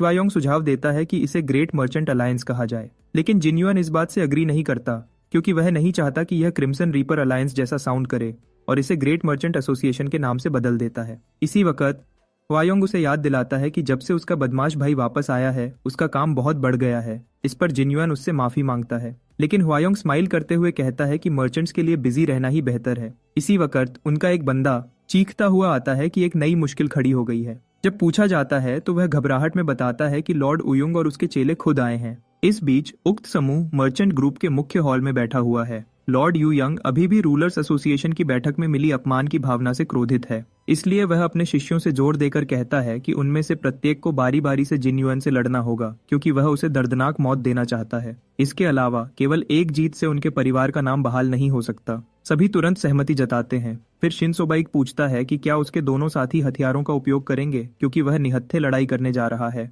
यू यंग म्यूंग भी अपनी मुट्ठियों का उपयोग करने के लिए सहमत होता है, लेकिन वून उतना आत्मविश्वास में नहीं है और अपनी तलवार का उपयोग करने का इरादा रखता है।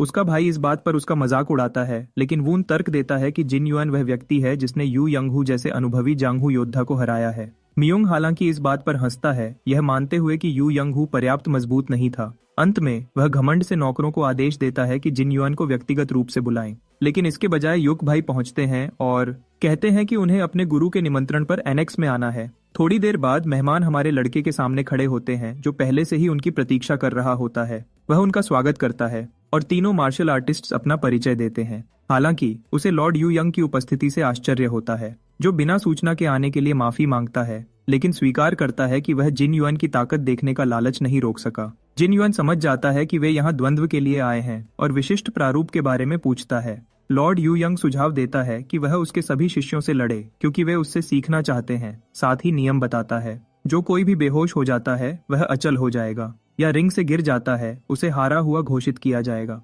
जिन युआन इन साधारण नियमों को स्वीकार करता है और मुकाबला शुरू करने के लिए कहता है। पहला है मियोंग। लॉर्ड यू यंग अपने बेटे की जीत को लेकर काफी घमंडी है। इस बीच मियोंग को लगता है कि वह किसी साधारण मर्चेंट के बेटे का सामना नहीं कर रहा, बल्कि एक अनुभवी जांगहू योद्धा का, जिससे उसे एहसास होता है कि जिन युआन की यू यंगहू पर जीत वास्तविक रही होगी। जिन युआन उसके हथियार के बारे में पूछता है, लेकिन इससे पहले कि म्यूंग अपनी घमंडी प्रतिक्रिया पूरी कर पाए, उसे जिन युआन से एक जोरदार मुक्का मिलता है, जो उसे दूर की दीवार से टकराने के लिए भेज देता है। लॉर्ड यू यंग के हाथ में पकड़ा हुआ प्याला सदमे से चकनाचूर हो जाता है। जिन युआन शांति से उसे याद दिलाता है कि अगर उसे मौका दिया जाए तो वह तलवार निकाल सकता है। फिर अगले प्रतिद्वंद्वी को आगे आने की चुनौती देता है। तब वून अगला जाने का फैसला करता है और शिन से अपने भाई का ख्याल रखने के लिए कहता है, जिसके लिए शिन सहमत होता है। एक बार जब वह हमारे लड़के के सामने खड़ा होता है, वून अपनी सारी शक्ति और तकनीकों को उजागर करने के लिए तैयार होता है और जिन युआन चाहता है कि वह ऐसा करे ताकि एक अच्छा मुकाबला हो। इसके साथ ही मुकाबला शुरू होता है। बिना कोई वक्त जाया किए वून अपनी तलवार निकालता है। पूरी रफ्तार से वह जिन युआन की तरफ दौड़ता है और उस पर वार करने की कोशिश करता है, लेकिन जिन युआन आसानी से उसे रोक देता है। साथ ही वह नोटिस करता है कि वून सचमुच एक लाजवाब सोर्ड्समैन है, मगर जिन युआन उससे भी तेज है, क्योंकि वह वून के लड़ने के पैटर्न को ध्यान से देखते हुए अपने मूव्स शुरू करता है। इसलिए अब वह हर वार को अपने खाली हाथों से रोक देता है। अब जिन युआन का फुल मोड पर जाने का समय है। वह अपनी लाइटनिंग आर्ट के 5th फेज से शुरुआत करता है और अपनी एनर्जी को 3rd फेज तक ले आता है। वून खुद को तैयार करता है, अपनी तलवार के स्विंग से अटैक को रोकने की कोशिश करता है। अगले ही पल जिन युआन एक लाइटनिंग रोर अटैक सीधा उसकी तरफ भेजता है और एक ही वार से अपने ओपोनेंट को गिरा देता है। वून को यकीन नहीं होता। म्यूंग सुझाव देता है कि उन्हें यह लड़ाई रोक देनी चाहिए, क्योंकि अगर तीनों हार गए तो यह और भी शर्मिंदगी की बात होगी। लेकिन शिन पीछे हटने को तैयार नहीं था। वह किसी ऐसे बंदे से लड़ने का मौका गंवाना नहीं चाहता था जो बिना किसी हथियार के लड़ता है, क्योंकि वह खुद भी पाम स्ट्राइक टेक्निक्स में ट्रेंड है। वह जिन युआन से एक फाइट की रिक्वेस्ट करता है। उसकी मुट्ठी देखकर जिन युआन सचमुच एक स्किल्ड बंदे से लड़ने के लिए एक्साइटेड हो जाता है। इसके साथ ही दोनों वॉरियर्स एक दूसरे से टकराते हैं। ये क्लैश थोड़ी देर तक चलता है। शिन वार करता है और जिन युआन उसे रोकता है। शिन को गुस्सा आता है कि जिन युआन अब तक सिर्फ खुद का बचाव ही कर रहा है। पक्का इरादा करके वह अपना अल्टीमेट अटैक छोड़ने का फैसला करता है और देखना चाहता है कि जिन युआन इसे कैसे रोकेगा। वह अपना व्हर्लविंड व्हील क्रशिंग पाम स्ट्राइक छोड़ता है। एक छोटा सा तूफान जिन युआन की तरफ बढ़ता है। जिन युआन इस इंप्रेसिव मूव पर खुश हो जाता है, लेकिन कहता है कि यह काफी बड़ा है। वह शांति से शिन का पैर जोर से पकड़ लेता है, जिससे शिन दर्द से चीख उठता है और फिर उसे जोरदार तरीके से जमीन पर पटक देता है। कहता है कि उसे एक अच्छी फाइट मिली है। मायोंग उदास है, क्योंकि इस हार से उन्हें कुछ भी अच्छा नहीं मिला। लॉर्ड यू यंग का गुस्से भरा चेहरा देखकर जिन युआन समझ नहीं पाता कि इसकी वजह क्या है। इसी दौरान लॉर्ड यू यंग गुस्से से कांप रहा होता है, क्योंकि उसे रियलाइज होता है कि जिन युआन को सचमुच कोई हरा नहीं सकता और किसी और को लाना बेकार होगा। समस्या यह थी कि रूलर्स एसोसिएशन की इज्जत मिट्टी में मिल जाएगी और सब उसका और उसके क्लैन का मजाक बनाएंगे। एक नया प्लान सोचकर वह जिन युआन से मार्केट में चलकर बात करने को कहता है। वह वहां का शांत माहौल नोटिस करता है और कहता है कि जिन युआन के यहाँ से काफी सप्लायर्स होंगे। और वक्त जाया किए बिना वह जिन युआन को रूलर्स एसोसिएशन की मेंबरशिप ऑफर करता है। वह समझाता है कि जिन युआन को अपना पूरा मर्चेंट ग्रुप शामिल करने की जरूरत नहीं, वह अकेला ही ज्वाइन कर सकता है और उसका मर्चेंट ग्रुप फिर भी सेफ रहेगा। जिन युआन यह ऑफर सुनकर शॉक्ड हो जाता है। उसे पता है कि इस एसोसिएशन में पहले से ही बड़े क्लैंस के नाम शामिल हैं, लेकिन वह सवाल उठाता है कि रूलर्स एसोसिएशन उन क्लैंस से बनी है जो मुरिम अलायंस छोड़कर आए, जो कभी 9 बड़े सेक्ट से मिलकर बनी थी। लॉर्ड यूयंग कंफर्म करता है कि यह सच है, लेकिन यह भी कहता है कि वे बस मुरिम अलायंस के फ्रेंडली ओपोनेंट्स हैं। जिन युआन सोचता है कि उसे जो इन्फॉर्मेशन मिली थी उसके मुताबिक यूयंग क्लैन हाल ही में इस एसोसिएशन में शामिल हुआ है और अब अपनी हार के बाद अपनी इज्जत बचाना चाहता है। लॉर्ड यूयंग उसकी इस बात को भी सच कहता है और मानता है कि उसका बंदा यूयंग हु जिन युआन के बारे में गलत अफवाहें फैला रहा था, जिससे क्लैन की बदनामी हुई। उसे खुद जिन युआन से कोई प्रॉब्लम नहीं है, इसलिए वह चाहता है कि जिन युआन रूलर्स एसोसिएशन में शामिल हो जाए ताकि उनकी इज्जत बची रहे। उसे लगता है कि यह उसका सबसे अच्छा मौका है यह दिखाने का कि जिन युआन जैसा बंदा भी उसके अंडर है। जिन युआन पूछता है कि अगर वह इनकार कर दे तो क्या होगा। लॉर्ड यूयंग कहता है कि इसमें शामिल होने से उसका कोई नुकसान नहीं होगा और एक मर्चेंट के बेटे को यह बात समझनी चाहिए। जिन युआन जवाब देता है कि उसे किसी आम मार्शल आर्ट्स ग्रुप में कोई इंटरेस्ट नहीं जब उसके पास पैसों की कमी नहीं है। फिर वह उसे डिसमिस करता है और बात खत्म कर देता है। इस पर यूयंग सचमुच गुस्से में आ जाता है और धमकी देता है कि क्या जिन युआन चाहता है कि उसका पूरा ग्रुप तबाह कर दिया जाए, जिससे जिन युआन एक पल के लिए रुक जाता है। यूयंग उसे चेतावनी देता है कि उसके पास इतनी शक्ति है कि वह पूरे मर्चेंट ग्रुप को खत्म कर सकता है और जिन युआन की जान बख्श सकता है और उसे खुलेआम एनिमी बना सकता है। वह पूछता है कि क्या जिन युआन सचमुच सोचता है कि वह अकेला एक पूरे क्लैन को, खासकर रूलर्स एसोसिएशन को तबाह कर सकता है।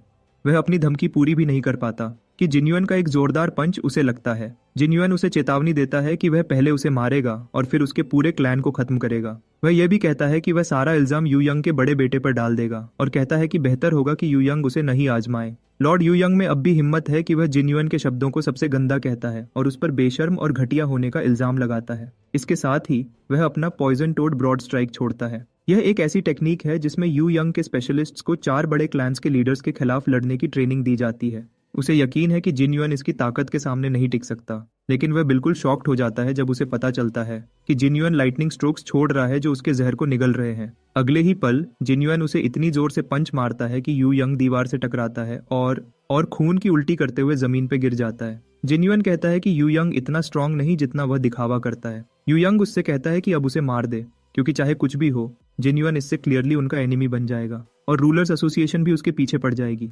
यूयंग कहता है कि चाहे कुछ भी हो जिन युआन की हार पक्की है। यह सुनकर जिन युआन यूयंग के पास जाता है और धीरे से कहता है कि वह अपने शब्दों पर जिंदगी भर पछताने वाला है। थोड़ी देर बाद सब लोग जिन युआन को लॉर्ड यूयंग को बालों से घसीटते हुए देखते हैं। उसकी हालत देखकर सब शॉक में हैं, खासकर उसके बेटे जो उसे रोकने की कोशिश करते हैं, लेकिन जिन युआन उन्हें चुप करा देता है और चेतावनी देता है कि वह उनकी हालत भी उनके बाप जैसी कर देगा। एक और बेटा अपने बाप की जिंदगी की चिंता करता है, लेकिन जिन युआन जवाब देता है कि वह अभी जिंदा है और अपने बंदों को गाड़ी तैयार करने का ऑर्डर देता है। यूयंग का बड़ा बेटा गुस्से में पूछता है कि वह ऐसा क्यों कर रहा है। जिन युआन जवाब देता है कि उनके बाप ने उसके मर्चेंट ग्रुप को खत्म करने और उससे इसका इल्जाम लगाने की धमकी दी थी। यह सुनकर सब शॉक्ड रह जाते हैं। फिर वह ऐलान करता है कि वह खुद रूलर्स एसोसिएशन में इस मामले की रिपोर्ट करने जा रहा है।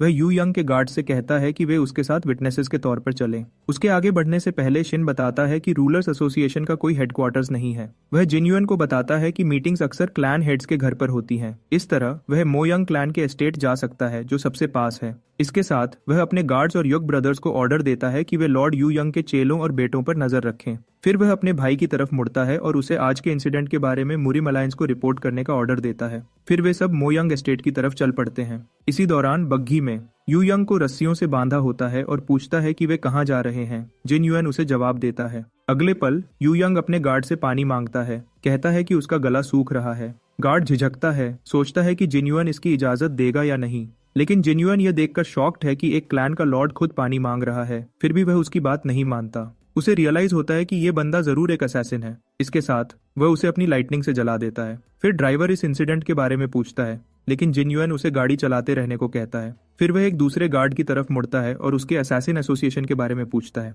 वह बताता है कि यह गोल्ड सिल्वर असैसिन ग्रुप है, जहां असैसिन्स को गोल्ड या सिल्वर रैंक के हिसाब से डिवाइड किया जाता है और वह खुद एक सिल्वर रैंक असैसिन है। जिन युआन फिर लॉर्ड यूयंग से पूछता है कि ऐसे लोगों को हायर करने की कीमत क्या है, लेकिन यूयंग जवाब देने से झिझकता है। तो जिन युआन धमकी देता है कि वह उसके टुकड़े टुकड़े कर देगा, जिससे यूयंग को जवाब देना पड़ता है। वह कहता है कि उसने उनके लिए 800 न्यांग दिए, जो उनके नॉर्मल रेट से काफी ज्यादा है। लेकिन जिन्युअन कहता है कि ये उसकी जिंदगी के लिए काफी नहीं था, क्योंकि असैसिन ग्रुप का लीडर उसे मारने वाला था जब वे पूरे मर्चेंट ग्रुप को खत्म करता। वह समझाता है कि असैसिन्स को मारना क्लैंस के गंदे काम छुपाने का आम तरीका है। वह कहता है कि क्लैंस अपने निशान छुपाने के लिए ऐसा ही करते हैं। इस तरह उसकी जिंदगी की कीमत 800 न्यांग से ज्यादा नहीं है, और वह असैसिन को सलाह देता है कि वह और मेहनत करे ताकि अपनी जिंदगी की कीमत बढ़ा सके। जिन्युअन अपना टोन बदलता है, कहता है कि जो लोग पैसे के लिए जान लेते हैं उन्हें इंसान कहलाने का कोई हक नहीं, और वह असैसिन के जिंदगी के मकसद पर तालियां बजाकर मजाक उड़ाता है। फिर वह आराम से कहता है कि उनके तीनों असैसिन्स के ग्रुप में अब एक जख्मी है और एक मर चुका है। थोड़ी देर बाद वे मोयंग एस्टेट पहुंच जाते हैं। सब लोग लॉर्ड यूयंग को पहचान लेते हैं और जिन्युअन की पहचान और सिचुएशन के बारे में क्यूरियस होते हैं। आखिर में मोयंग क्लैन का लीडर मोयंग बिन आता है और यूयंग की हालत के बारे में पूछता है। फिर वह जिन्युअन की तरफ मुड़ता है और अपना इंट्रोडक्शन देता है। जिन्युअन भी अपना इंट्रोडक्शन देता है, लेकिन उसे समझ नहीं आता, क्योंकि जब उसने लास्ट टाइम देखा था तो मो यंग चू क्लैन का लीडर था। मो यंग बिन पूछता है कि जिन्युअन लॉर्ड यू यंग को एक क्रिमिनल की तरह घसीटकर क्यों लाया है। जिन्युअन जवाब देने को तैयार होता है और पूरी सिचुएशन समझाता है। बिन के एक बंदे का कहना है कि यह एक गंभीर मामला है, खासकर जब मुरिम अलायंस को इसकी खबर लगेगी, लेकिन बिन उसे रोकता है और जिन्युअन से पूछता है कि वह इस मामले को डायरेक्टली उसके पास क्यों लाया। वह कहता है कि उसे शक है कि जिन्युअन रूलर्स एसोसिएशन के खतरे को पूरी तरह समझता है, इसलिए उसे लगता है कि जिन्युअन सच को पहले से दिखाने आया है। फिर जिन्युअन पूछता है कि बिन इस प्रॉब्लम से निपटने का क्या प्लान बनाएगा, क्योंकि यह आखिर में उस पर ही आएगा। बिन सोचता है कि असली जवाब यह है कि खतरे को खत्म कर दिया जाए, लेकिन यू यंग जैसे किसी का कत्ल आसानी से पूरे यू यंग क्लैन को उसका दुश्मन बना सकता है और साथ ही मुरिम अलायंस की नजरों में भी ला सकता है। इसी वक्त यू यंग बिन पर चीखने लगता है, कहता है कि यह सब उसकी वजह से हुआ, उसके मजाक ने उसे यह सब करने पर मजबूर किया। फिर वह उससे अपनी मदद करने के लिए कहता है और प्रॉमिस करता है कि वह बदले में कुछ भी करेगा। बिन उसे एक थप्पड़ मारकर गिरा देता है और कहता है कि यू यंग में अब कोई शर्म नहीं बची। फिर वह अपने बंदों को ऑर्डर देता है कि असैसिन्स को अरेस्ट कर लो, लेकिन उन्हें जिंदा रखो और उन पर नजर रखो। इसके बाद वह यू यंग के सब ड्रामा के लिए माफी मांगता है और भरोसा देता है कि रूलर्स एसोसिएशन अब यू यंग क्लैन को सपोर्ट नहीं करेगी। फिर वह जिन्युअन को साथ खाना खाने का इन्विटेशन देता है और जिन्युअन मान जाता है। थोड़ी देर बाद दोनों के सामने खाना रखा जाता है और जिन्युअन जी भरकर खाता है। इसी दौरान बिन समझ नहीं पाता कि जिन्युअन जैसा बंदा जिसने यू यंग क्लैन के लीडर को हरा दिया कैसे एग्जिस्ट कर सकता है। उसे टेस्ट करने के लिए वह पूछता है कि जिन्युअन इस मामले को सुलझाने के लिए क्या प्लान बनाएगा, क्योंकि चाहे कुछ भी हो वह यू यंग को मार नहीं सकता, बल्कि एक समझदारी वाला तरीका निकालना होगा। जिन्युअन उल्टा उससे उसका प्लान पूछता है, तो बिन अपना प्लान बताना शुरू करता है कि वह यू यंग को मुरिम अलायंस के पास भेजेगा, जिससे वह यू यंग के काम से छुटकारा पा सके और जिम्मेदारी यू यंग क्लैन पर डाल दी जाए। इसके अलावा अपनी इज्जत बचाने के लिए रूलर्स एसोसिएशन कोई भी नुकसान उठाने को तैयार है और उसे यकीन है कि बाकी क्लैन लीडर्स भी इससे अग्री करेंगे। जिन्युअन को यह प्लान पसंद आता है। फिर वह पूछता है कि क्या पुराने क्लैन लीडर मो यंग चू ने golden basin hand washing ceremony की थी, जो एक तरह का रिटायरमेंट रिचुअल है। यह सुनकर बिन कहता है कि जिन्युअन जांगहू की न्यूज में बहुत पीछे है, क्योंकि उसका बाप 1 साल से गायब है। जिन्युअन यह सुनकर शॉक्ड हो जाता है। बिन समझाता है कि उन्होंने मेन ब्रांच के मेंबर्स की एक सर्च पार्टी भेजी थी, लेकिन उन्हें कोई सुराग नहीं मिला। इसी वक्त जिन्युअन सोचता है कि यह वही टाइम था जब उसने जिन्युअन के शरीर में दोबारा जन्म लिया था। इसका मतलब है कि उसके साथ साथ एमओ यंग चू भी मर गया था। तो वह पूछता है कि क्या चू की डिमोनिक फैक्शन के साथ कोई दुश्मनी थी। बिन जवाब देता है कि डिमोनिक फैक्शन पिछले 20 सालों से चुप है और अगर वे दोबारा उभरे होते तो उसे पता होता। इसके अलावा उसे शक है कि डिमोनिक फैक्शन के पास उसके बाप को निशाना बनाने की कोई खास वजह थी। इस पर जिन्युअन अपनी पिछली जिंदगी याद करता है, जहां उसका भी डिमोनिक फैक्शन से कोई लेना देना नहीं था, लेकिन फिर भी उस पर अचानक अटैक किया गया और वह मर गया। सिचुएशन का अंदाजा लगाने के लिए वह पूछता है कि अगर बिन के बाप पर कई सोर्ड्समैन ने मिलकर अटैक किया होता तो वह कहां तक जा पाता। बिन जवाब देता है कि उसका बाप ऐसा नहीं था जिसे सिर्फ सोर्ड्समैन हरा सकें। जिन्युअन फिर कहता है अगर वे सोर्ड्समैन ब्लेड प्रूफ बॉडीज के साथ होते तो भी उसके फादर को न हरा पाते। यह सुनकर बिन कंफ्यूज्ड हो जाता है। अब वह अपनी पास्ट लाइफ के इंसिडेंट को याद करता है जब उसने उन असैसिन्स पर हमला किया था। वह याद करता है कि कैसे उन्होंने उसके 9th फेज लाइटनिंग एनर्जी के वॉर को भी आसानी से सह लिया था। उसे पता है कि कोई भी आम इंसान उसकी करंट बॉडी पावर के साथ 9th फेज लाइटनिंग एनर्जी को नहीं सह सकता। उसे यकीन नहीं होता कि कोई ऐसा बंदा उसकी शक्ति के सामने टिक सकता है, इसलिए वह यह सोचता है कि उनके पास ब्लेड प्रूफ बॉडीज होनी चाहिए या कुछ ऐसा जो बिल्कुल इम्पॉसिबल है। अगर ऐसे शक्ति वाले लोग उस मैजिशियन के साथ जिसने कभी उसके शरीर को कंट्रोल किया था एक साथ मिल जाए, तो भी सिर्फ स्वर्ग से भी ऊपर वाला बंदा ही ऐसे फोर्स का सामना कर सकता है। इसलिए वह यकीन के साथ कहता है कि बिन को उसके बाप या डिमोनिक फैक्शन का कोई भी सुराग नहीं मिलेगा, लेकिन उसे अभी भी उनकी छुपने की वजह या उनके असली मकसद का पता नहीं है। इसी दौरान एक सुनसान जगह पर एक औरत जिसे हेवनली डीमन के नाम से जाना जाता है एक आदमी से बात करती है जिसे सोर्ड डीमन कहा जाता है। वह उसे बताती है कि उन्होंने सोर्ड किंग को ढूंढ लिया है। सोर्ड डीमन फिर अपने फैक्शन को ऑर्डर देता है कि वे सोर्ड किंग के शिकार की तैयारी करें।